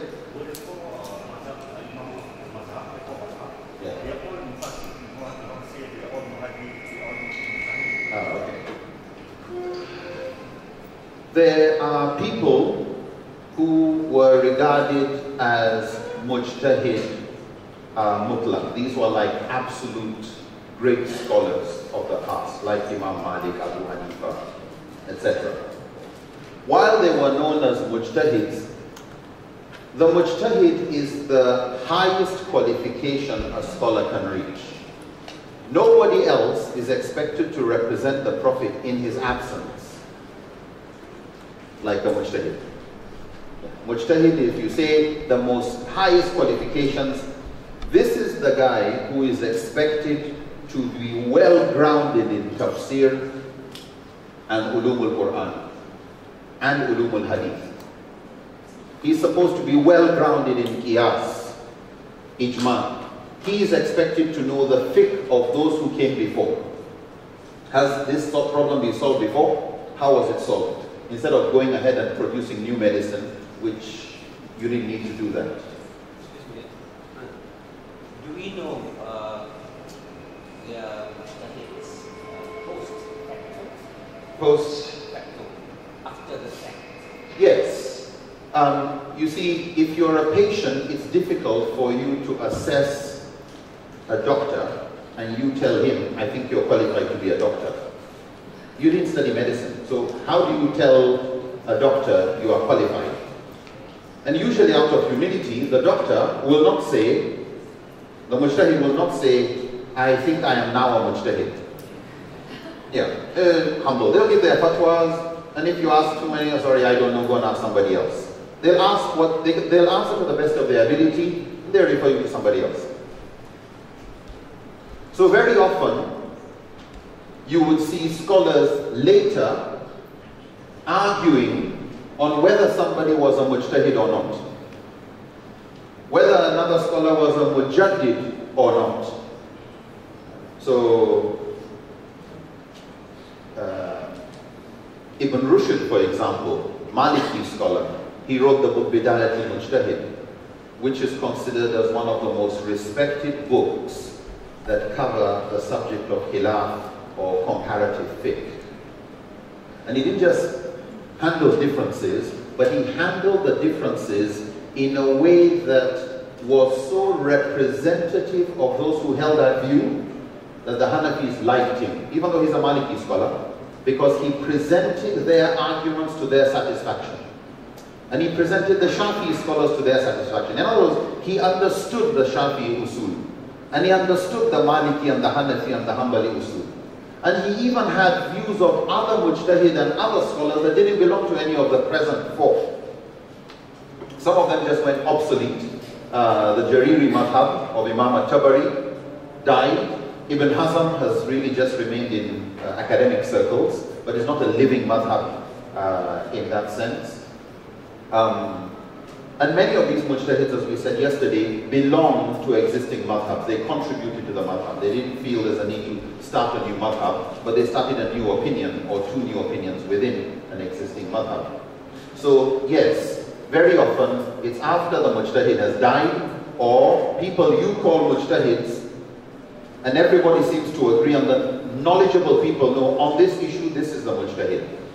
It's the scholars who are saying this person knows more than we do. And after a while, years later, that's when people look back and say, that guy was a mujtahid. Yeah. But you don't want to wait for that. So what we want is, what are the qualifications of a mujtahid? Instead of waiting for one person to get all those qualifications, let's just have a synergy, get the people now. You have a professor of hadith? Yeah. How many of them? Between the three of these guys, it's difficult, and they are laptops, it's difficult to say there's a hadith they don't have. Okay? Why? That's their area. And if they need to ask anybody, they know who to ask. And there are these scholars of tafsir, and these scholars of hadith, and these scholars of fiqh, and these scholars of this, and that scholar of usul, and they're all there. Plus the doctors, plus the whatever. So once you get that synergy, it is considered an ijtihad of a jama'ah. And it is considered more thorough than the ijtihad of any individual. Why? Because the knowledge of hadith in this synergy group is more than just one individual. The knowledge of usul, the debates that will take place, end up with something expected to be better than an individual. They're not perfect, they make mistakes, it's still ijtihad. They may not agree on everything, but it's the best available. That's how we produce medicine, that's how we produce our solutions as human beings.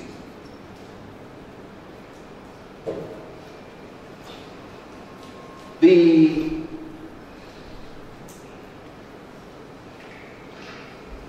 hukum, the word hukum has different meanings, but the one we'll work with, some look at fatwa as just an answer to a question by a mufti. Hukum shari'i, so you can have a hukum by a judge. What does that mean? It means, number one, a fatwa is not legally binding. I can listen to this fatwa, I don't like it, I go to another fatwa. Okay? Hukum, however, usually means there's legal binding. There's one meaning of hukum. So a judge gives a hukum. You don't like, I like this judge's judgment, or I don't. If you don't want to appeal, if you want to appeal, it can go, but finally it gets to a judge, and once he gives a judgment, that's it. But another meaning of hukum, which is what I'm more interested in touching here, is hukum shari'i is from the shari. Shari is the lawgiver. This is Allah. Fatwa is from the Mufti. You never call Allah Mufti. Fiqh is from the Faqih. You never call Allah Faqih. So hukum shari, when you say what is the hukum on alcohol, alcohol is haram. That means the default ruling on alcohol is the hukum shari. It's haram. But there can be a fatwa that made it halal for this sick person when he had to take his medicine. There can be a fatwa that made it halal for this person to drink alcohol because nothing else would keep him alive. The hukum is the default judgment. The fatwa gives you the exception, and when everything is back to normal, we go back to hukum again. The hukum on marriage is mustahab, it's not fard. It's not wajib. It's not haram, it's mustahab, or what some call sunnah. That's the hukum. But a judge may give a fatwa that because of the kind of disease you carry, because of this, because of that, it is haram for you. Or because of this and because of that, we would just leave it as mubah. Because of this, because of that, we would make it wajib. When it comes to because of something other than Quran, Sunnah and the clear text, we're talking of fatwa. Ijtihad is coming in. So while there is an overlap between ijtihad that produces a hukum and ijtihad that produces a fatwa, as a general rule, the hukum is the permanent judgment on an issue. Usually, a fatwa changes with seasons. Hukum stays stable. So you will only find hukum, or when you say what is the hukum on blood transfusion, some after everything they've done, they will end up saying, since everything is halal except what is haram and we have no evidence that it's haram, then they would say the hukum is, it is halal. And they would say that's the hukum. Fatwa is usually more individual, less permanent. But the key thing, there is an overlap. For most people, if they are not qualified in ijtihad, if you ask a muhaddith, is something halal or haram, he will just give you the hukum. Why? He's not qualified in ijtihad, he is not good at giving fatwas. It's not his area. The same thing with the mufassir. Yeah. So, if you have a problem, be careful who you take your problem to. If you take it to somebody who doesn't have the tools, but doesn't know he doesn't have the tools, and you know you have an exceptional problem, this is not just an ordinary problem. If you go to somebody who is not grounded in the tools, he will usually give you a hukum. Why? Because all he knows is alcohol is haram, and there's a hadith saying you cannot sit at a table where alcohol is served, so even though you are a new Muslim, sorry, that's the hukum. It's the mufti who would want to know more about your background. What would happen if at home you decided not to drink at the table? Anything? Oh, they'll know I became a Muslim.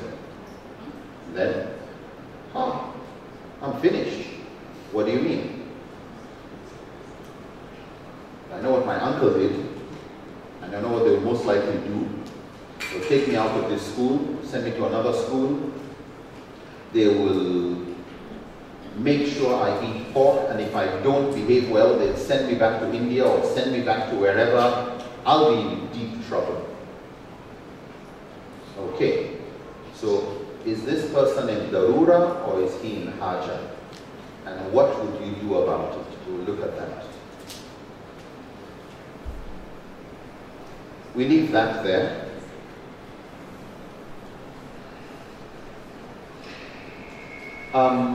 There are some maxims. A maxim 5 core maxims of Sharia. These are 5 sentences. Yes, please.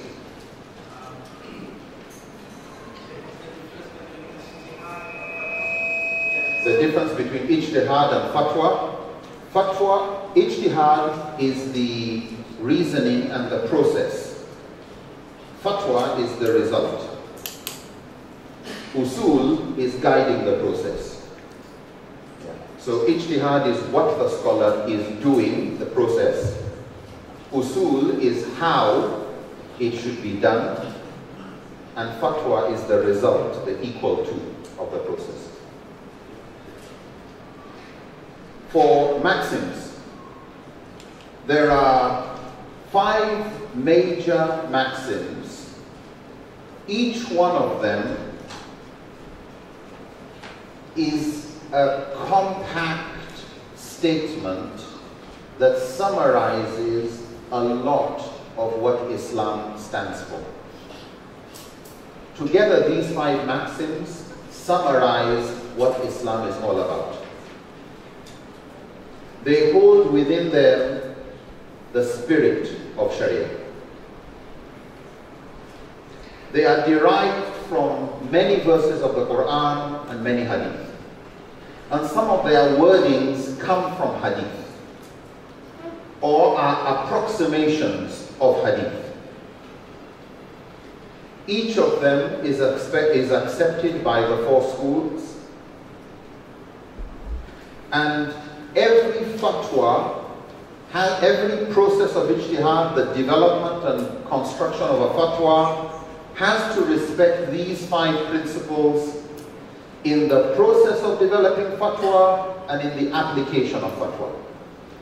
They are like your traffic rules. You know how to drive a car, but you don't know who should stay on the right and who should stay on the left, you'll get a problem with your ijtihad. Yeah. You'll come up with a fatwa, you'll have a problem in application. You can get a good fatwa from a scholar, but you apply it wrongly. So these 5 are like rules of thumb, ground rules to guide ijtihad and the application of fatwas. The first is that matters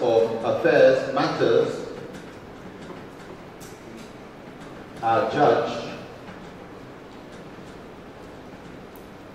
according to their purposes.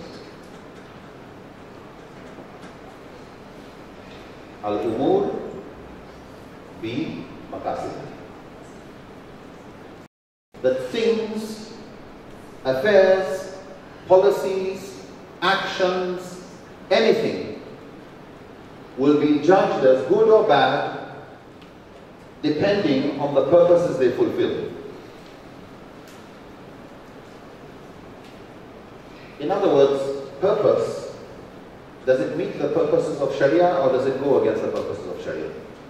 It doesn't matter what you are doing. If it goes against the purpose of Sharia, we will block it. It is called Sadr Zariya. It doesn't matter what you are doing. If you're going to end up killing somebody, we will stop you. Yeah. If you're the guy who knows how to swim and save that person who fell off the bridge, but when we came to call you, you are in Salat, we will drag you out of your Salat. And if you say you're on a weekend, we will throw you into the water. And if you don't come out with that person, we will take you to court and we will get you punished. Why? You're the only one with the skills to do it, and you didn't. You won't go to the court, but I was praying. Yeah, you can pray later. Can't save your life later. Matters will be judged by what's actions, by what's in the heart. What's your objective? That's what Allah is looking at. We only know what we see on the outside. We will judge to try and find out. We've got 2 people. One person killed somebody. Another person killed another person. In both cases, we've got 2 dead bodies. How are we going to judge you? We will judge you by trying to find out what was the intention. If we find you wanted to kill somebody, we will call that murder. If we find in another case, it wasn't intentional, it was accidental, you did not mean to kill, we'd call it manslaughter. Same result, different judgment. Why? Allah is looking at what is in your heart. We can't see in your heart, so we'll investigate to the best of our abilities. So this applies to the heart, that Allah judges, but for us, فَحْكُمْ بِمَا ظَهَرَ, we judge by what is clear, what's open. So for us, we simply ask ourselves, what is it leading to? If it's leading to good, we would encourage it. If it's leading to bad, however holy, whatever ayah you bring to justify wrong actions, to say it is halal, we will stop it. So, al-umur bimaqasidiha. As a Muslim, this is important because you should live your life with purpose.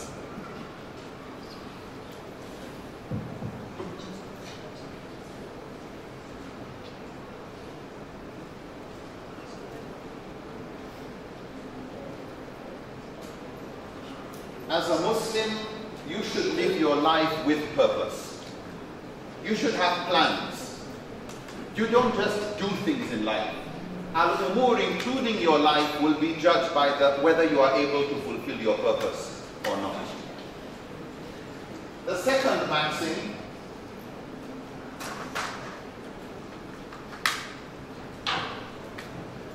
states that certainty is not overruled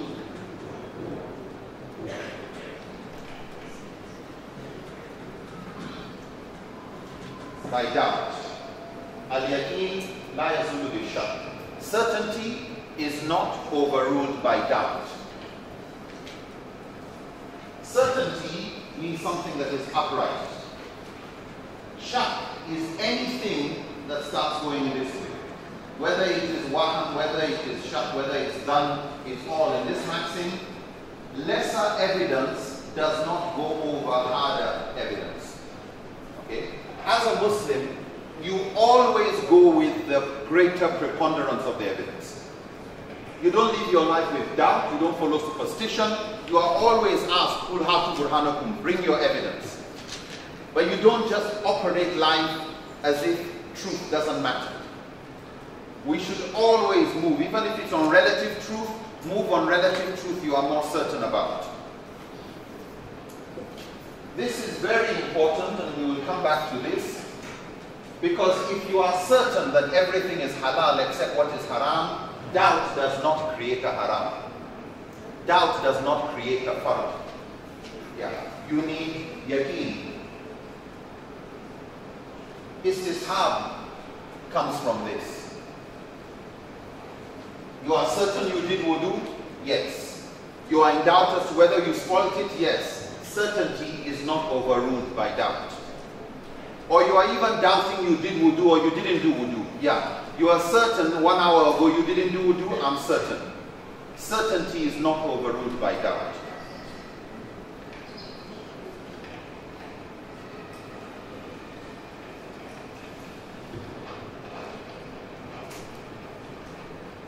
So, stronger evidence is not overruled by weaker evidence. So, Quran comes before Sunnah.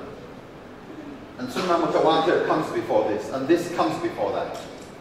And everybody has these reasons why he feels this is closer to the Sunnah, or to the Quran and Sunnah than the next one. And this is closer than the next one.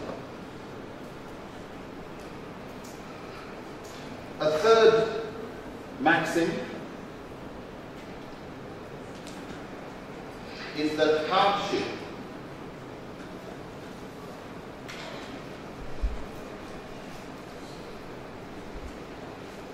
must be eliminated or removed. Ad-darar yuzal. Ad-darar, hardship, must be eliminated. Suffering, ad-darar, must be eliminated. If something is harmful, it's bad, poverty, poor health, anything that you know, this creates hardship, Sharia requires that it should be removed. Call it by any name. Call it fitna, call it anger, call it hatred, call it poverty, call it constraint, call it anything that creates hardship should be removed. And so when you find, and this is, Al-Umur bi-Maqasidiha is telling you the importance of Maqasid. But this is also another Maqasid tool, sorry, this one, that certainty is an objective of Sharia, that we should try to look for truth. We should try to pursue evidence. We should try to maximize our certainty in decision making. But the removal of hardship is another Maqasid. And so you find scholars summarize, when you say, what is the purpose of Sharia? They would say it in one sentence, two things. They would say, Jalb al-Masalih wa Darb al-Mafasid. Jalb al-Masalih, accruing benefit, wa Darb al-Mafasid, removing mafsada, removing harm. And so you see so many verses of the Quran about remove harm, remove hardship, fitna, whatever form it takes. Everything a Muslim does in his life, the more you can remove hardship from people, the more valuable your act is. And so one of the most rewarding things you can ever do is to work in a profession where you are saving lives. Yeah. Even if it is giving a dog water, no animal should suffer hardship. Not on your watch. You don't see people doing target practice with lizards or birds and you do nothing. You should always prevent hardship.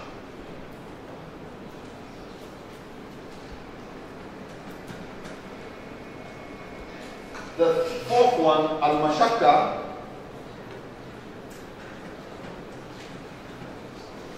constraint, tajlibu taysir, calls for facilitation or ease. You can't always remove hardship. You can't always eliminate hardship. Or you can remove it to the best of your ability, but there will still be poverty. Al-Mashakka, situations of constraint, Tajlibu Taysir, calls for the need to relax laws, make things easy. You're traveling, all right, make it easy. You can join your prayers, you can put your fasting aside. You're going through your periods, you can leave your prayers, you can pay your fasting another time. You're going through this, relax laws. You can't remove the hardship, so the person is still having the hardship of what to eat, but faman itturra, whoever is in that kind of darura, this ad-darar yuzal.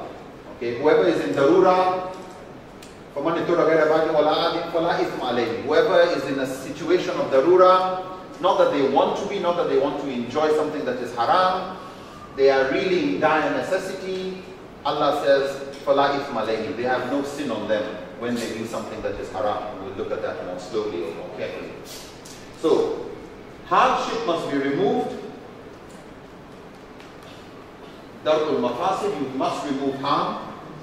But where you cannot remove it, you must make ease. This is another objective of Sharia. Al-mashakka tajlibu taysir. Taysir means ease, facilitation. Taysir is from the word yusra. Allahu yuridu bikum al-yusra. Wala yuridu bikum al-usra. Allah wants ease, He doesn't want difficulty. Okay, these are all various verses for avoiding hardship and going for ease. Yassir wala tu'assir, the Prophet ﷺ said. Make things easy for people, don't make things difficult. So when you see people who are in need of relief, give them relief. And lastly, custom is a basis of laws, of law. Al-ada, muhakkama. Al-ada, or urf, your custom, your norms, have the weight of law even in Sharia. This is summarizing Islam in 5 sentences. If it's like, how should I live my life as a Muslim? These are the 5. This is a whole subject of qawaid. And each of these has what you call sub-qawaid. Actually, some scholars, they break this down and it ends up becoming up to about 1,500 sub-maxims under each of these. Yeah, like this is a field. Yeah, this is a field. This they agree on. And there's one that belongs to this that we will be looking at. Al-yaqeen la yazulu bi-shak. Certainty is not overruled by doubt.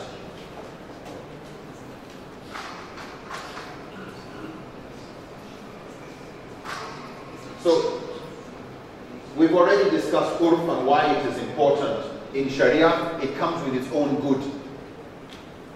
So, it's taken as default, it's good. Malay culture is good by default. Except those aspects that are contrary to Sharia. Everything else, keep your culture, be proud of the nations and tribes that Allah has made you. I'm proud I'm Lupe. That's my tribe. But I don't look down upon anybody else. I'm proud of my family, but I don't look down upon anybody else. Be proud of your Chinese or Indian or whatever you come from. Remember, Allah sent prophets to every nation. Don't let somebody come in the name of Sharia, in the name of Islam, and start telling you, change your name, change your dress, everything has to look Arab, everything has to look Pakistani, everything has to look Persian. That's not how Allah created things. The guidance of the Quran and Sunnah has sometimes been slowed down because of the cultural baggage we put. People want Islam, they don't want your urf, they like their own urf, it's good. Why tell them to change everything? Then they don't accept Islam. And if you find that what you understood, and I mean this is one of the uses of this, and we'll come to application in a minute. If a cultural practice, it's urf, it's custom, they do it in the kampong or the Orang Asli do it. Should you do it as a Muslim? Is it good? Just ask yourself, is it useful? That's question number 1. Number 2, does it contradict Quran or Sunnah? If it doesn't contradict Quran or Sunnah, then everybody chill. Just calm down. Does it contradict any ijma or qiyas? If it doesn't contradict anything, leave people with their urf. Why? Even urf itself is a source of law in Sharia. Recognized with the stamp of the Prophet ﷺ.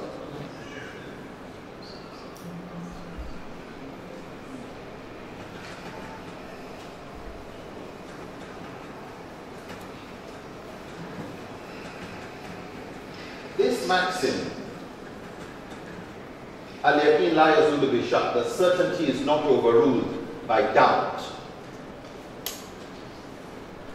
Because of certain verses of the Quran where Allah says He has made everything on earth. He has made everything on earth for you all. وَالَّذِي خَلَقَ لَكُم مَا فِي الْأَرْضِ جَمِيعًا. He is the one who created everything on earth for you. Everything, jami'an, it's all for you. You don't need permission from Allah to do something when He has given you permission. Is it understood? In a hadith, the Prophet ﷺ says, there are obligations that Allah has put upon you. Things that are fard, things that are wajib, that you should hold on to. There are certain things that are prohibited, so keep away from them.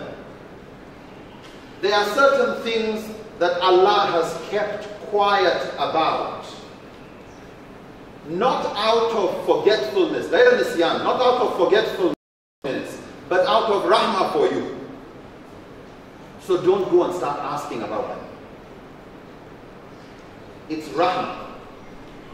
In another version of the hadith, that whatever Allah has not, the other hadith, what Allah has made obligatory on you, keep to them. What He has made haram, keep away. What He has kept quiet about is forgiven. So scholars understand that when there is silence in the text of the Quran and Sunnah on an issue, can you eat koala? Can you eat kangaroo? Can you eat, you name it, some new animal, some new plant, okay, durian, or something else, okay? It's not in the Quran, it's not in the Sunnah, it belongs to part of what Allah has created for you. Yeah. You do not need evidence for halal. Al-asl fil ashya al-ibaha. The premise, the foundation, default hukum on things is ibaha, mubah, permissible.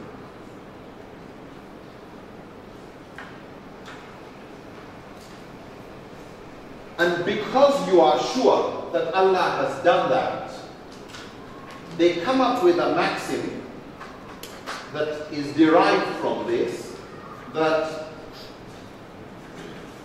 the original premise, the asl of things is permissibility.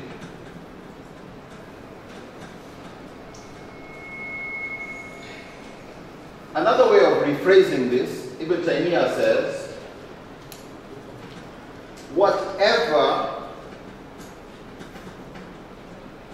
is not prohibited is in fact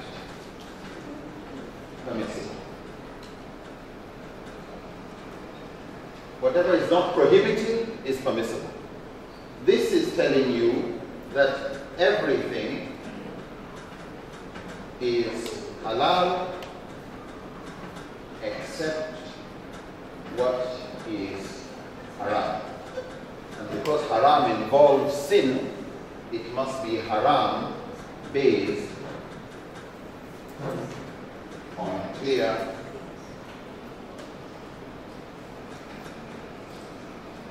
evidence of this. From a clear text, clear evidence. Everything is halal except what is haram. Not the other way around. Not everything is haram except what is halal.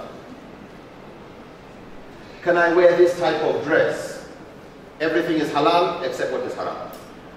Can I wear this kind of color? Everything halal except what is haram. Not, can I wear this? Oh, haram, except if we have evidence that it is halal. That's not Sharia. Allah has already made everything for you. And we have so many hadith of the Prophet ﷺ getting angry with people who last ask you too many questions. Look, when there's silence, just go ahead and use your common sense. Yeah. Surah Al-Baqarah. Go and slaughter a cow. You keep asking too many questions. And the laws start getting thicker and thicker and thicker.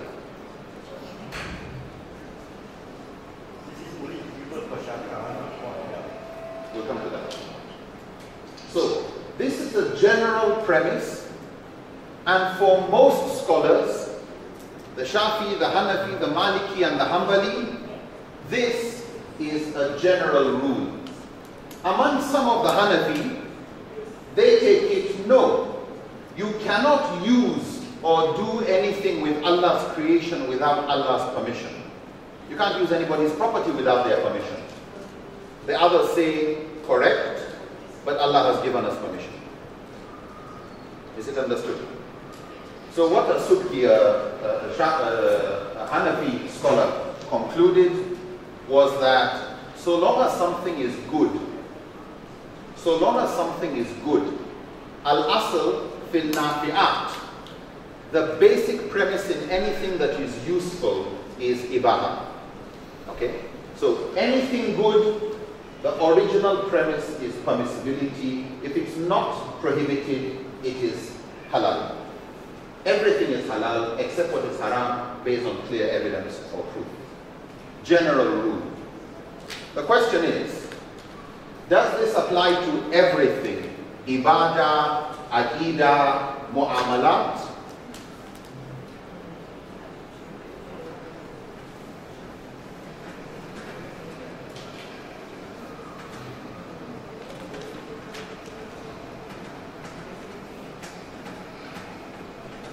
We'll start with what there is no disagreement over, which is that in mu'amalat, adat, transactions, cultural things, interpersonal relations, dunya affairs, mundane activities, they are not like deen in the narrow sense of the definition. Everything is halal.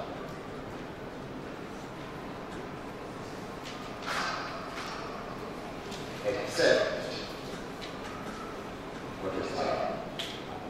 This is the general rule. Before you say something is haram, you need certainty in the authenticity and in the dilala. You remember this one? Authenticity and the meaning or implication.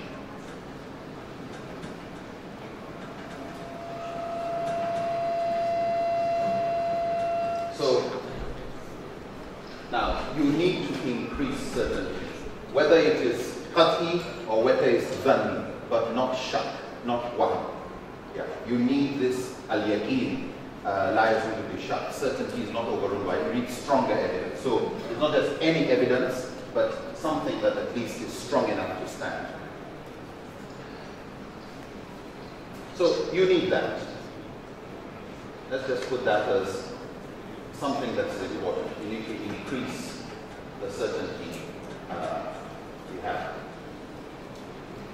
The first area of certainty is Quran.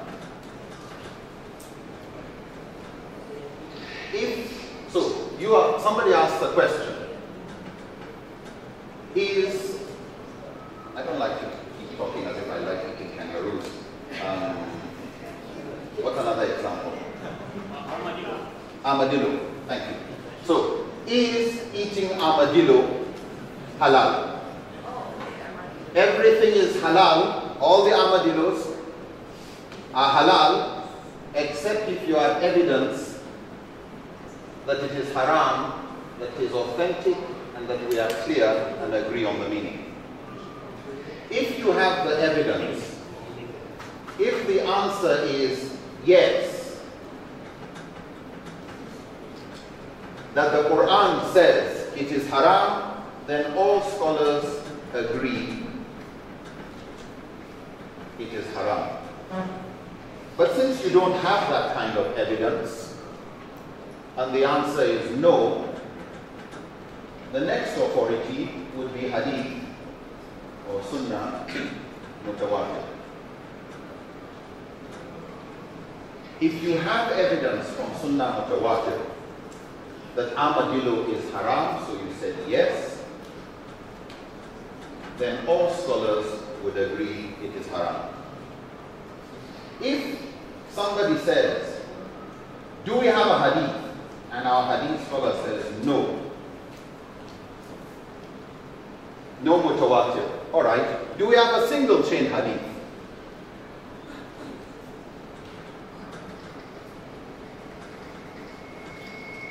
Ahad hadith saying it is haram. If somebody said yes, I think there's one hadith on armadillo saying it is haram, you will have differences of opinion. The moment you say yes, you will have differences of opinion, divided positions. The Hanbali and the Shafi'i, who consider a single chain hadith as having the authority to make a thing haram, they will say, yes, based on that hadith, armadillo is haram. If the hadith scholar is still there and he says, yes, there is, the Hanafi scholar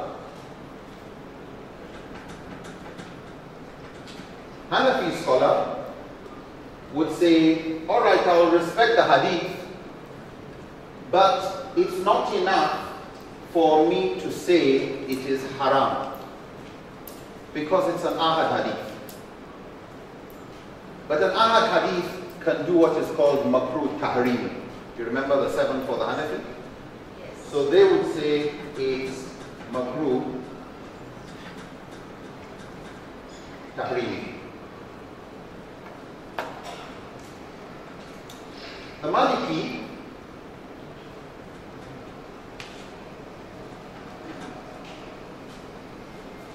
would say, is this ahad hadith, you have two opinions within the Maliki. Is this ahad hadith supported by Amal of Medina? And you say no. Were there armadillos there? Yes.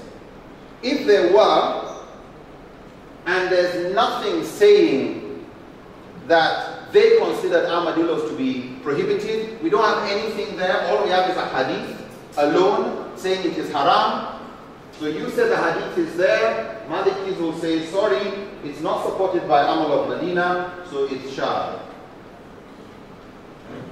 Shadh means we really don't know what to do with the hadith. It's an exceptional situation, but we're not going to create a hukum based on something rare that Medina knew nothing about.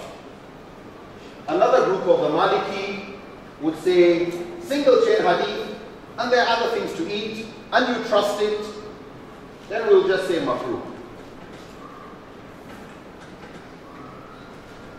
Why will they not say haram? Because to them, this evidence is not enough to overturn the evidence that made everything halal except what is haram. This is based on Quran, everything. Adam and Eve going to the garden, Allah says eat everything except. The general rule has been everything halal except what is haram. Haram is specified. Halal is not. Halal is just the default. So you find differences there. What if, no, there's no hadith on armadillo. Okay? No hadith on armadillo. So the no continues. No hadith. You're going to get different schools deciding what to do. As we said before, after this line,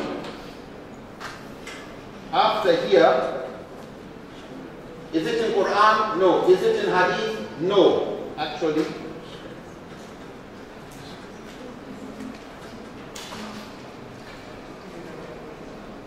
it's not in Quran, it's not in Hadith Mutawatir. Here, you do what?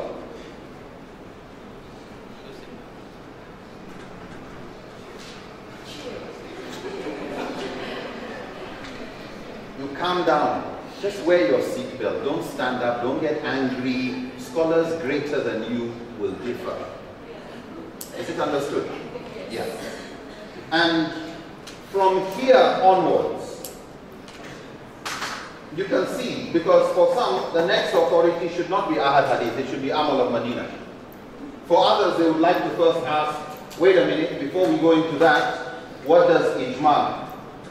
Any ijma? Can we do qiyas between armadillo and anything else? Maslaha, urf. In short, all these tools of ijtihad. And if after everything, anything from here, here, no, there's no prohibition, then it finally comes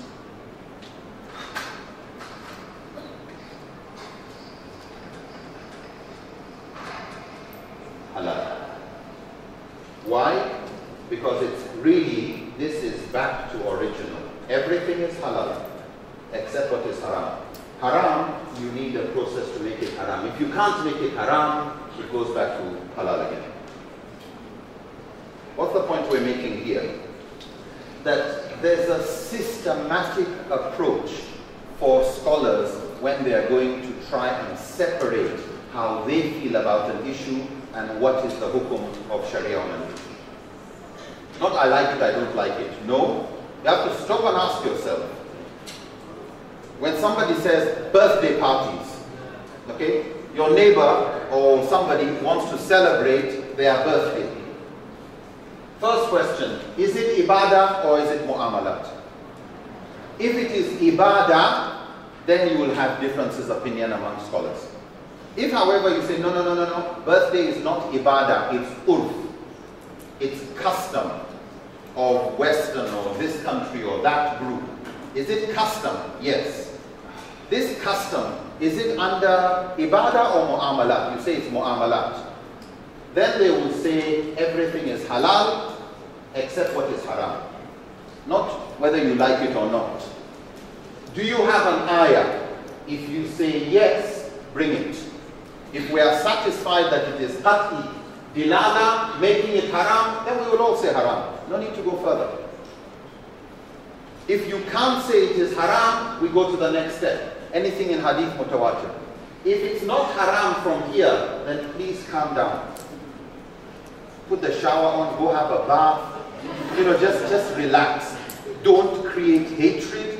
Don't create problems. Don't let this become a fitna. If nothing in hadith ahad making it haram, you're moving more to tools of ijtihad, juristic reasoning.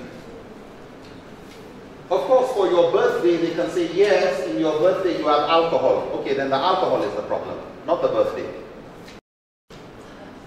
There's men and women dancing together, whatever. Oh, that is haram, not the birthday. If you can remove the haram, leave the halal there. And then you look at ijma and qiyas and all this, etc., etc. And if you have nothing, then don't speak in the name of Allah. Don't say Allah or His Prophet. Consider it. Don't use the word haram. Say you don't like it. But don't use terminology that implies Allah will punish. When you say haram, it means there's a sin. When you say there's a sin, you mean Allah directly or through His Prophet has condemned this. If, however, you had nothing from the Quran or Sunnah, please be careful. Yes. Hello. How about Maulid and Tahlil? Is it haram or no? Thank you. So, one question. Maulid, is it ibadah or mu'amalat? Mu'amalat? All agree it's mu'amalat? Yes. Anybody saying it's ibadah? Yes. Okay. Some will claim it is ibadah. Good. For some, if a mu'amala has the form of regularity, periodic, or they look at it as you are copying Christians in their ibadah, then they look at it as an ibadah. We're looking at those who are criticizing it. Okay? Once you say it is ibadah, you will get scholars behind you. Once, however, you say it's mu'amalat and it has nothing to do with ibadah, then it will go along this line. Some look at it as, well, if I can have a birthday with my child, why can't I commemorate the birthday of the Prophet ﷺ? And if you want to say no, no problem. Which ayah? None. Which hadith mutawatir? None. Then chill. But just for the sake of argument, let's carry on. Any hadith ahad that is clear, not just, you know, some way you want to put it. Any qiyas, any maslaha, anything. If at the end of the day, it's just calling people, sharing food, remembering the seerah, that's all you're doing, somebody says, but that's good,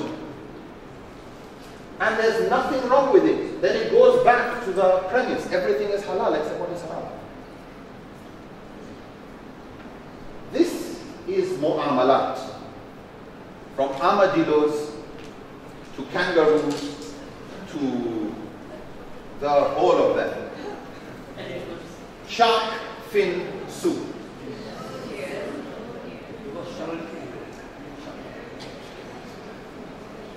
Everything halal except what is haram.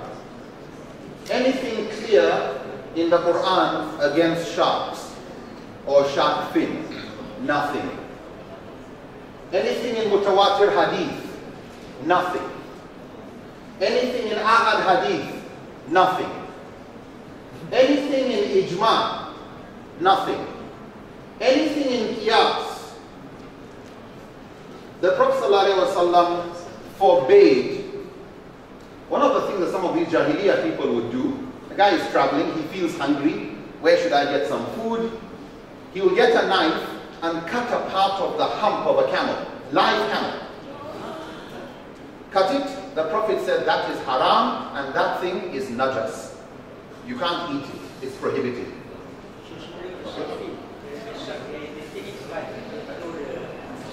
Now, so,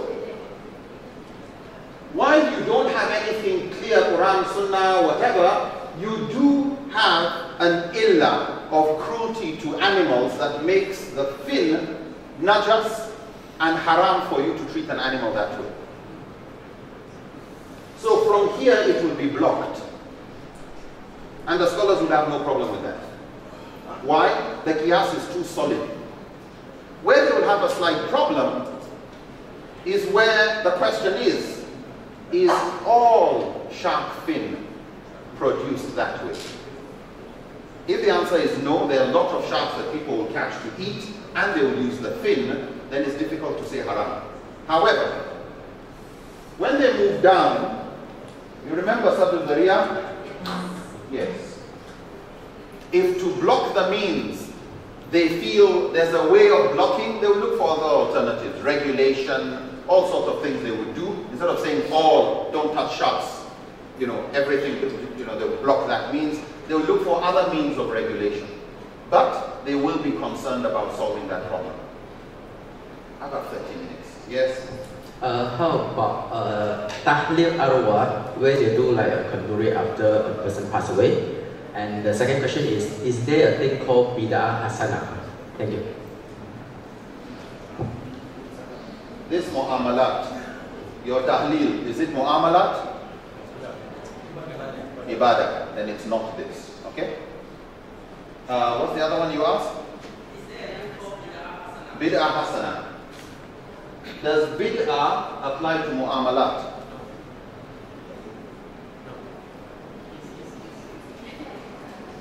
Does bid'ah apply to mu'amalat? No. Eating food, is it mu'amala or ibadah? Mu'amalat. Any problem? No. Aisha radiallahu anha said, the first bid'ah innovated by people after the time of the Prophet ﷺ was they started eating until they were full. Yeah, that was the first bid'ah. Aisha used the word bid'ah to describe overeating. Why? Because the Prophet was against it. Bid'ah has different definitions. For some scholars like the Shafi, anything new after the Prophet ﷺ, anything new after the Prophet ﷺ is bid'ah. Whether it is good, whether it is bad. So long as the Prophet didn't know about it, it's bid'ah. If Sahaba did it, then it's a good bid'ah. If it was wrong, then it's a bad bid'ah. And this has been the main opinion of Imam Shafi and many scholars within the Shafi, some among the Maliki, some among the Hanafi school. So Imam Suyuti said there's good bid'ah and bad bid'ah. Imam Shafi, Imam al-Nawawi, Al-Iz bin Abdul Salam. Al-Iz bin Abdul Salam, he was nicknamed Sultan al-Ulama. He is a great scholar. He said bid'ah is of 5 types. Bid'ah that is wajib, bid'ah that is mustahab, mubah, makruh, and haram. Why? Because to him, bid'ah was the literal meaning of bid'ah. The literal was the technical. Is it understood? Allah is Badi'us Samawati wal Ard. He is the originator of the heavens and the earth. Bid'ah is not a negative term. So they use the word bid'ah in its literal sense as the technical meaning that it applies to everything. So the moment you come up with anything, whether it is mu'amalat or ibadah,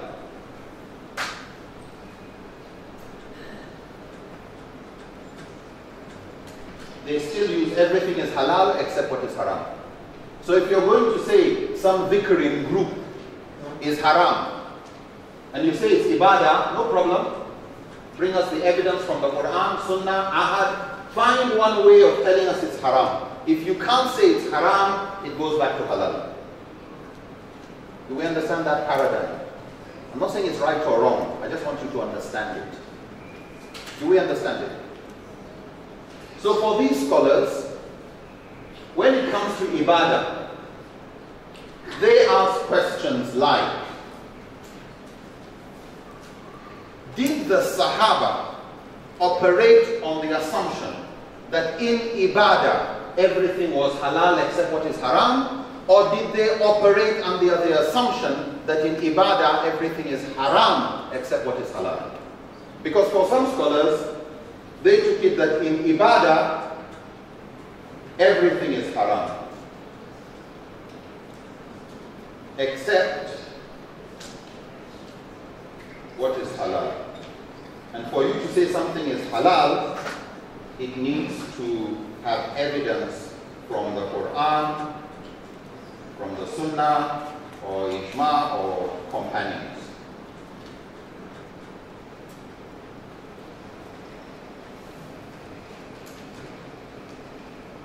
If you can bring evidence that it is permissible, then fine.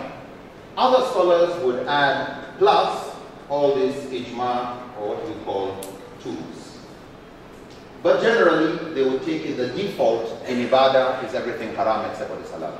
These scholars are asking, in the mind of Sahaba, the usul or the kawaid that the Sahaba were operating with, was it that in ibadah everything was haram except what was halal, or the other way around? They look at cases. The Prophet was praying with Sahaba. He rises from ruku, Sami Allahu liman hamida, Rabbana wa lakal hamd. Somebody with no permission from the Prophet says, Hamdan kathiran tayyiban mubarakan fihi. And the Prophet said, accept it. In the head of that Sahaba, was he operating on the assumption that everything was haram except what was halal, or everything was halal except what the Prophet prohibited? During the time of the Prophet, a Sahabi at the end of every Fatiha recitation would recite Surah Al-Ikhlas before he went into ruku. His case was referred to the Prophet ﷺ. Why? These Sahaba were concerned, we've never seen this before. And the Prophet said, ask him, why is he doing it? Why would the Prophet not just say it's ibadah, everything is haram except what I have told him to do? Why would the Prophet want to know why he's doing it? So the answer comes, he says he loves that ayah. It reminds him of Allah and he loves Allah. And the Prophet said, tell him he would be with the one he loves. Bilal, Prophet ﷺ said, I had a vision and I could hear your footsteps in the garden of paradise. What are you doing that's good that I am not aware of? And he thought, he said, well, one thing I know I do, anytime I do wudu, I'll do 2 nawafils. These scholars say, in the mind of Bilal, everything was halal except what was haram. So to these scholars, whether it is ibadah, whether it is mu'amalah, it will go through the same criteria of what is acceptable. In other words, this usul is the criteria for identifying what's acceptable, what's not. Some other Sahaba came to the Prophet, and one said, I am going to fast every day. Another one, I'm going to do tahajjud every day, every night. Another one, I'm going to castrate myself. I don't want to have children. I'm not getting married. Why? They want to dedicate themselves to the deen. Everything halal, except what is haram. But, for one of them, Prophet ﷺ said, but your body has a right over you, so you can't do that fasting every day. So he recommended an alternative. Why?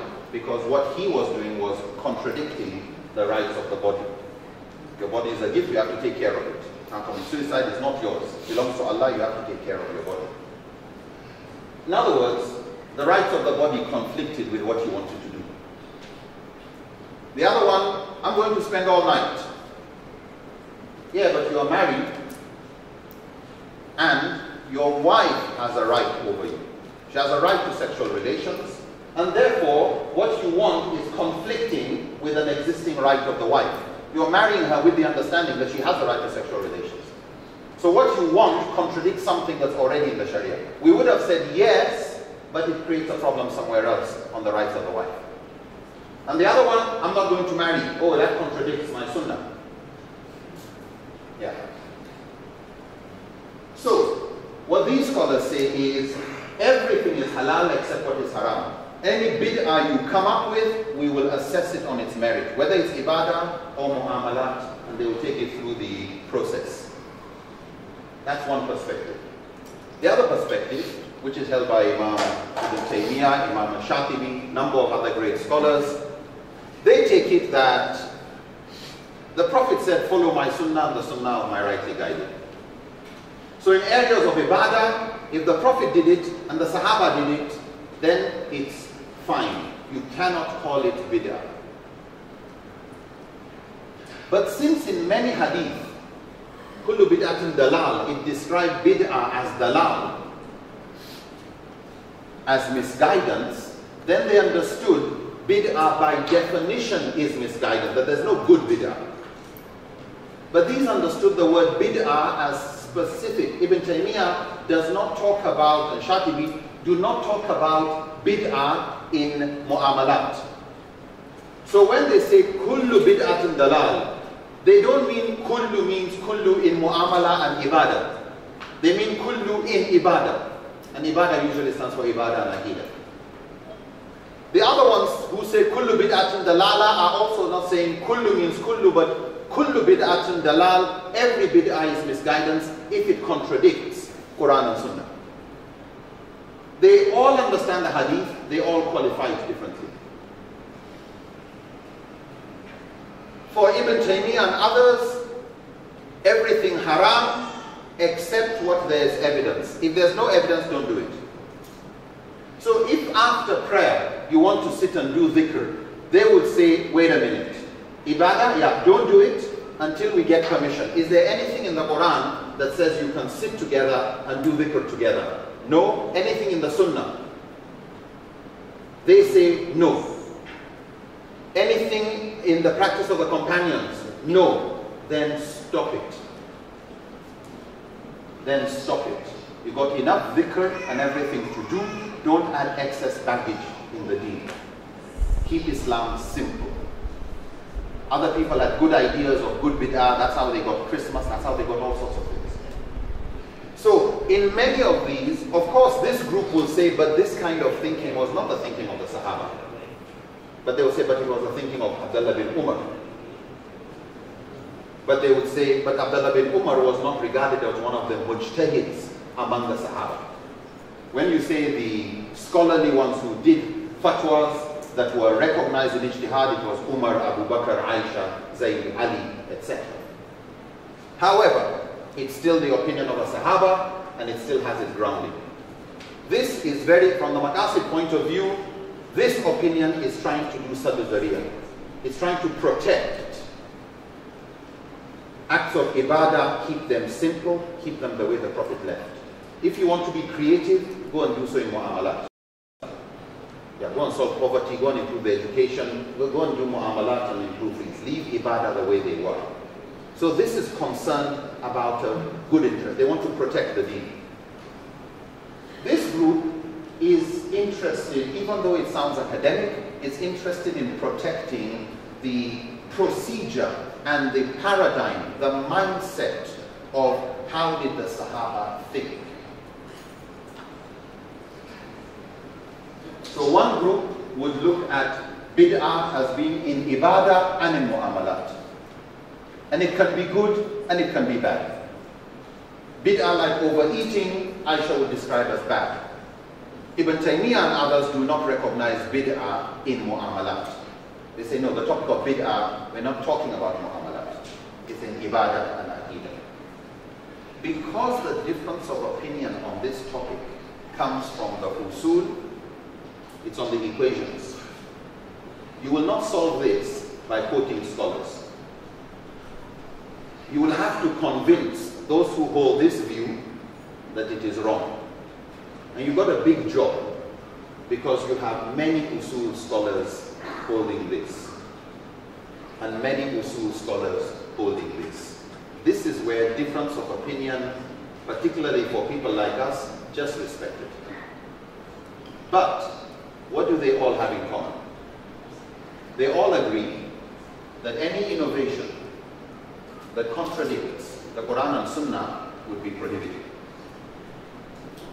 Anything you are bringing into the deen to say people should do it as wajib, you are making wajib, remember wajib is the, wajib and fard are the opposite of what? Haram. Yeah, so the evidence, if you want to say something is fard or wajib, you will need to bring evidence from the Quran or Sunnah, etc., etc. Why? Because you're saying if you don't do it, there's a sin. So the moment you are telling people should do Mawlud, everybody, even Suyuti and all those scholars who will support Mawlud, the moment you are saying people should do it, they'll say, wait a minute. Wait a minute. If you want to do it, do it. But when you start saying people should do, then they will say this is a bid'ah. Even they will say that's a bid'ah. That is not hasana. It's a bid'ah to say. So they do have what they have in common, they have where they differ.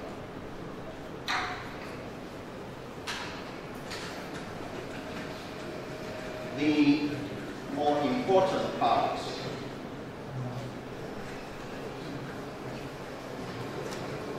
Brother, has the state got the right to impose?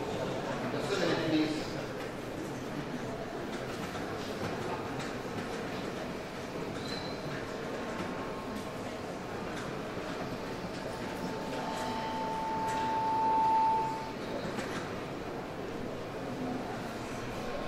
Okay. What were you saying, sorry? The state. The state. The power to impose Mawlid and ask civil servants to go out to processions on the north side, for example. To do processions. Yes. Has the state got the right to do that? Regarding the powers of the state, you need to look at a number of things. Actually, hold on to your question. Let's finish what we're doing because it's relevant to this. Okay. When we say something is good, we've said yesterday that earlier today that good is usually mixed with bad. Everything with advantage has some disadvantage. So when you say something is good, what you really mean is that the advantages are great. What we're going to look at is these maxims of Sharia and how to handle people in difficulty. This is the subject of rukhsah, or licenses, concessions.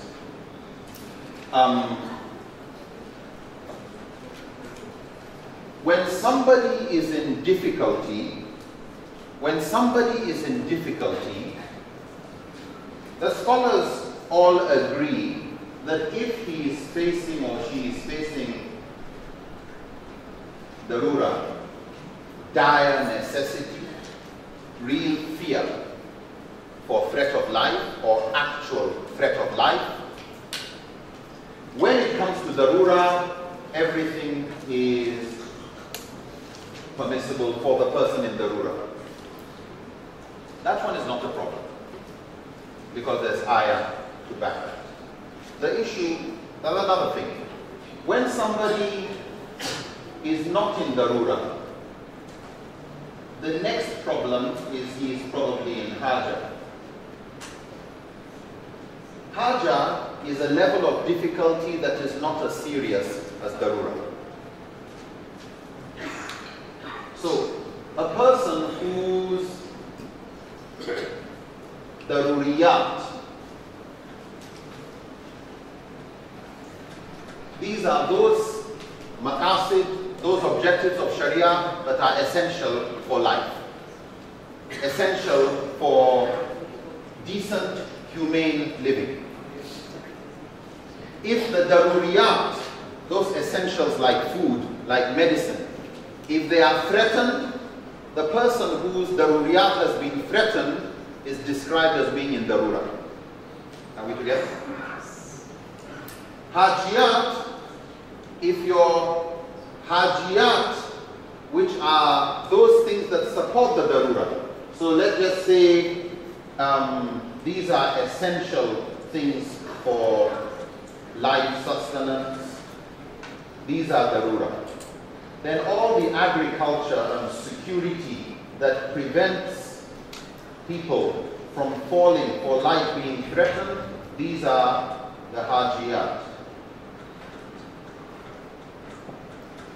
These are the daruriyat. Capital D, capital H. Those luxuries that are nearly endless,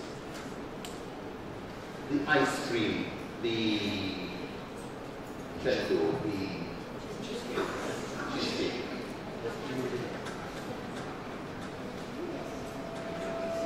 tahsiniyat. These are those luxuries and comforts of life. Usually, if you are facing haja, difficulty, you can't pay school fees, you can't pay electricity bill, you will not help people. You won't help other people with their problems. Why? You've got your own problems.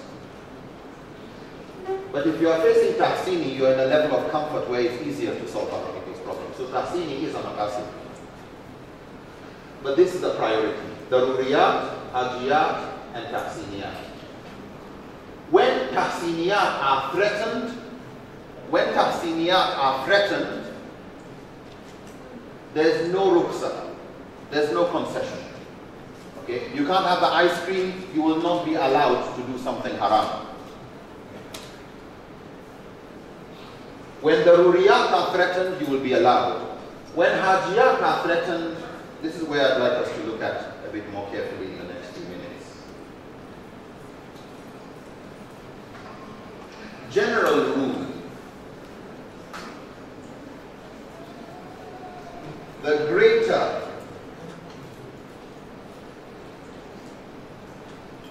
the hardship you are facing, you are moving from tahsini to haja to darura, the more the relief. Here would be a minor haram and then major haram. If you are facing tahsini, no ruksa. If you are facing tahsini, no concession. You cannot do minor haram, you cannot do major haram. Is it understood? If you are facing haja, you can do minor haram, but you cannot do a major haram. If you are facing darura, you can do minor haram, you can drink alcohol. You can sit at the table and you can drink because life is threatened. But if life is not threatened, just you'll be kicked out of the house as a convert. A minor haram will be permissible, but not a major haram. They will allow you to sit at the table where alcohol is served, but not drink it. Unless if you will be in darura, then they will allow you to drink it. One way of distinguishing between minor haram and major haram is the distinction between what is the mafasid, what is it that is haram and what is it that is leading to haram. So you can have something that is haram, okay, like intoxication, like murder, killing somebody, like zina. These are haram in and of themselves. Then you've got certain things like holding the hand of a girl, that can lead to haram. Looking, that can lead to haram. Being alone in a room, that can lead to haram. This is haram also, but this is haram because it's a means that leads to. This is haram of the destination. This is the actual haram that is being prohibited. This is what we are afraid of. That's why these are haram. If, however,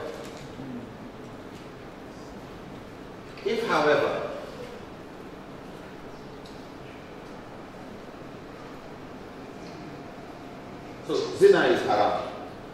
Being alone with a man is also haram. But this is not as serious as zina.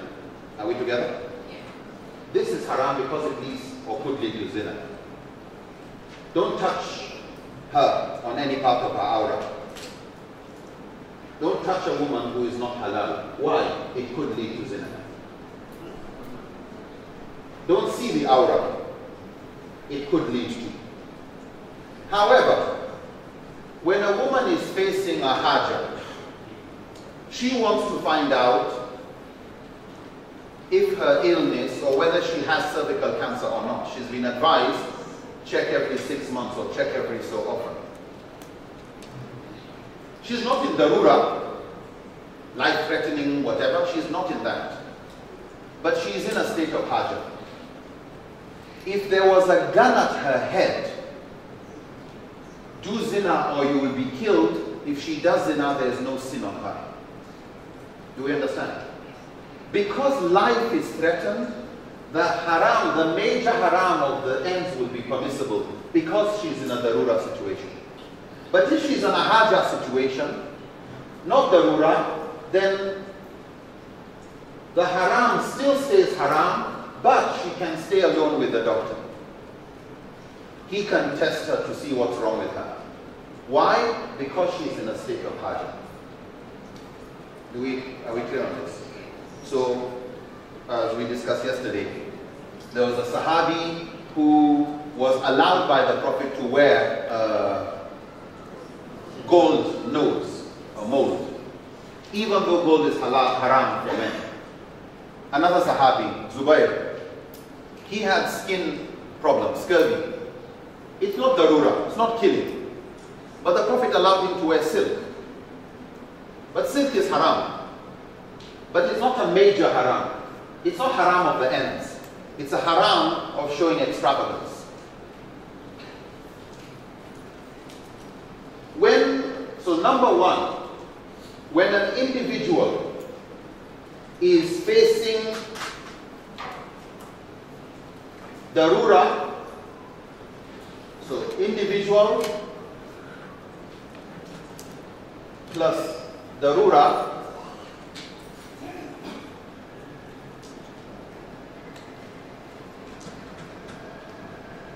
halal, what becomes the haram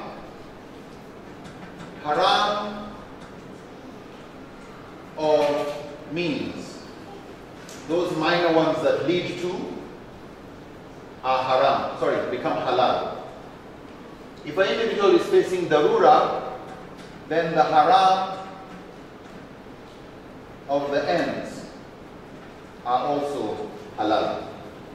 If an individual is facing haja, haram of the means becomes permissible, haram of the ends stays prohibited. If an individual is facing haja, plus scholars disagree on an issue. Can a woman travel without a mahram? Yes. No. Ibn Hazm says yes. Another scholar says no, he says no. Ibn Taymiyyah says if there's security, yes. Another scholar says no. Another one like Ibn Hajar al-Asqalani says yes, if the road is safe. Another scholar says no. Yes, no, yes, no. Wait a minute. Is she facing a haja? If she's facing a haja, you don't tie her up with disagreement among scholars and say no. Somebody facing tahsini, everything is fine, then this issue is just academic. You can go with any opinion you want. But for somebody facing haja, on a topic where there's difference of opinion, you give them the easier one. Yes, wala ta'sir. Okay, make things easy, the Prophet said. When there are two halals, because scholars are differing, then give the easier one to somebody. Especially if they are in haja. Yes. What if somebody is forced to make sins, but then the gun pointed instead? What if he is? Just like she said that if a woman is forced to do zina and the gun is pointed in her head, then the girl refused. Yeah. The girl refused. I would ask, is that is considered as committing suicide? No. Suicide, you are your own killer. Okay? How about the Sorry? she refused to do zina and she's been killed. Allah will judge her. Allah will judge her. And probably she will die as a shaheed because and many of the people in Makkah, they stayed on their kalima and they died as shuhada. Okay? But if she decides, no problem, I've got children to take care of, I don't want to, I've got better things to do in life, and I want to come and find ways of putting policies to make sure this thing doesn't go unpunished, she has no sin. Because Allah says, she has no sin. Why? It's not that she wanted it. Yeah. You have no sin for something you are forced to do. So, individual facing darura, that one no problem. Individual facing haja, haram of the means permissible, haram of the ends, haram. Individual facing haja, and scholars disagree on an issue, halal of the means permissible, haram of the ends prohibited. When a society or community is facing haja, it is treated as similar to darura. And haram of the means and the ends become permissible. Why? Because when a society is facing haja, it makes it more serious than when it's just an individual. Inshallah, before we start answering questions, I would like to run through a list that is in the material that some of you have of what to do when scholars differ. Naturally, you will find there are many scholars.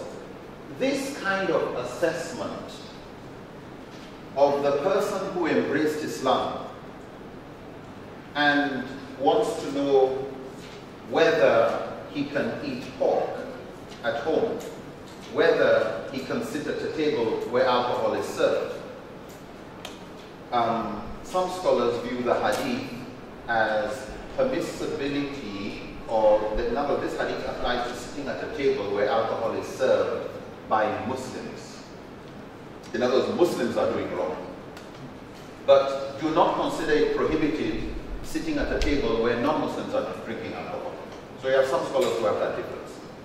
So others will approach it as, because scholars differ, they will take it as somebody is facing haja, scholars disagree, haram of the means permissible.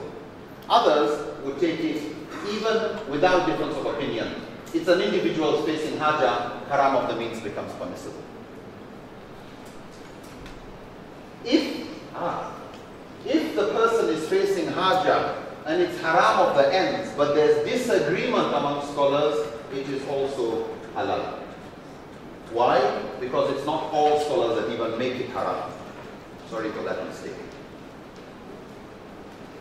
So, what you will find in this is disagreement regarding how haram is the haram. The closer it is, all of these are leading, the closer, the greater the haram.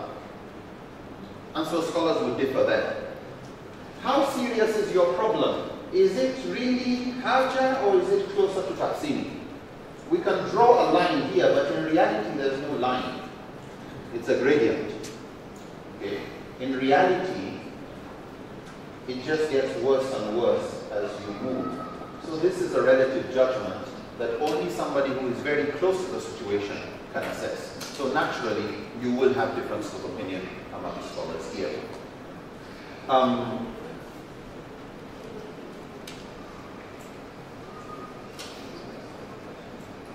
Tomorrow we will be responding to questions. I would just like to say, when scholars differ on a topic,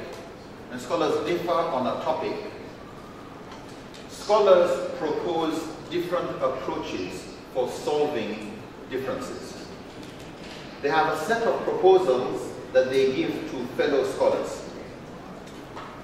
And so, if a scholar is already grounded in usul or grounded in this subject, they would recommend go through the evidence and take the stronger opinion. So what some would do is this hadith strong? Gather this one, yes, then the weaker evidence put it aside and go with the stronger evidence. And they would describe that as tarjih. Another approach some would do is look at what evidence came later and they look at that as abrogating earlier one. So they call that mansukh. This was nasikh and that's mansukh. So verses of the Quran or hadith that came later would be taken as priority over others. However, the strongest evidence, the strongest fatwas, the strongest opinions in the view of the scholars are those opinions that are able to reconcile all the evidence. Bring all the evidence to the table and do what they call jam. How do you reconcile all? Don't throw any piece of evidence that is a bit strong. Don't throw it aside. Keep it on the table, and how do we reconcile it? That gives you the strongest opinion. So when you hear there's an old fatwa on a topic and scholars are looking at it again, they're usually looking at, yes, you reached a conclusion based on tarjih or nas, but they are wanting to do jam. For us as lay persons, they propose different things because lay people have different levels of knowledge or ignorance. One, they would recommend go with the opinion that you honestly believe from your own analysis, if you know how to analyze, which is the strongest opinion. Which is the strongest opinion. But of course, that is necessarily biased, because if you say the strongest, it means the strongest according to a particular methodology. So, like we discussed earlier on the bid'ah, whatever. Depending on which methodology you use, which one you will say is right. So you decide which do you think is the best methodology. But between you and Allah, you honestly believe that is the strongest. Another is to concern yourself with maqasid or maslahah. Especially if you're in leadership position, guiding people, you ask yourself, of the various opinions, which one solves the problem? Which one attains the maqasid of Sharia? Leadership may tell you to do something. Is obedience to leadership a maqasid? Is it lower in importance than who is right, who is wrong on a topic on which you know scholars differ? Careful about disobedience to leadership.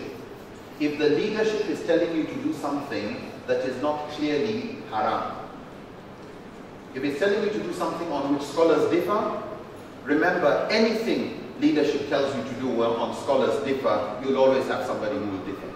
Don't break unity on these type of issues. Otherwise, when you need the unity, you will not be united. This is one of our problems as an ummah today. You know, we can't solve anything together. Why? Because we have been arguing on all these things that we're supposed to have chilled over. No, they become the hot issues. Then when the hot issues come that we can, no, our hearts are already divided. I can't talk to him. You know, and your strength has gone. Why? Because you're just carried away with, honestly, silly, egotistical issues of right and wrong on which you should have just said, Wallahu alam, but I'm sure we are united on this, right? Yeah, let's come and do our things together. SubhanAllah, we unite with dogs to catch thieves. Like we unite with the dog to catch a rabbit. Sharia allows you to be married to a Christian woman with all the difference in Aqidah, but you are united in having children and bringing them up. What's your problem with Muslim? Honestly, you know, you really have to ask yourself, what is it? What's the difference that would tell you you cannot be united in solving a common, obvious problem? But why? We're arguing over bid'ah. We're arguing over this, and this is kufr, and no, this is bid'ah hasana, and whatever. And you know, if you left it alone, no one would disturb you. So look at what solves the problem. Number 3, some would say, go with your madhab. Go with your madhab, especially if that is the rule of law. In other words, sorry, that's the law of the land. Your case will go to court, that's what the judge will judge you by. Yeah, so better you understand that madhab and keep to the law. This is just telling you be law abiding. Others will say, go with the majority. The same similar arguments to ijma. What do the majority say? There's safety in numbers. Others will say, go with the specialist. Is it a specialist area? Women, Islamic finance? Go with the specialist. Not everybody, not majority. You can go with majority of specialists. Is it a local problem that only somebody from your custom, culture, another Malay, another Indian, another Chinese, another person who lives in your neighborhood, then look at what fatwa is more in line with urf, al-ada muhakkama. Or it's something that is about local priorities, not necessarily urf, but you need a local scholar. Another option, go with what is easiest. If it's all halal, go with what is easiest. Another option, keep unity and go with the opinion of the leadership. Ultimately, go with your heart, go with your conscience. What can you meet Allah with? Yeah. Istafta qalbuk walau aftaka, walau aftaka, walau aftaka. You know, consult your conscience even if they give you fatwa upon fatwa upon fatwa. And ultimately, you are responsible for which of these you choose. There's no one answer. When you come with a particular problem that requires a specialist, your conscience tells you go with a specialist. If this issue regards moon sighting or whatever, go with the leadership, keep unity. If it comes to a convert, just embrace Islam, finding it difficult, go with the ease, go with what solves the problem. If you're a leader, carrying people who are strong and weak, consider the weak, go with maslahah. If it's you alone and you can actually analyze and you feel this is the stronger opinion, go with the strongest opinion. Somebody comes with, oh, this woman, she embraced Islam. Her husband still stayed as a non-Muslim. Should I accept it, or should she stay married or leave? Ibn Qayyim says there are 9 different opinions among the scholars on that topic. 9 different opinions. And of the opinions, Ibn Taymiyyah's opinion is you stay married. That's also the opinion of Ibn Qayyim. Other opinions, after the 9, 3 of the opinions are saying you stay married. You're interested in this Ahkam al-Dhimma by Ibn Qayyim, you see the details there. Qaradawi also wrote a more detailed thing about it. So, where you face somebody facing that type of problem, is that the strongest opinion that solves the problem? Is that what is easier for the person? There's no one answer, but look at these as tools that can help in decision making. You will forgive me for stopping here. We promised we would stop at 6:30. We've already gotten closer to 7. What I would say is, first thing tomorrow morning, I'd like you to go and think about this. In the morning, is there anything that we have done that is not clear? So we will respond to those. Do we need more examples? Do you need referencing? Or where can I find more information about this? We deal with that in the first 30 minutes, 1 hour of tomorrow. After that, we'll start handling the questions that we gathered on day 1, inshallah. Are we okay? Brother is asking of a society facing Haja.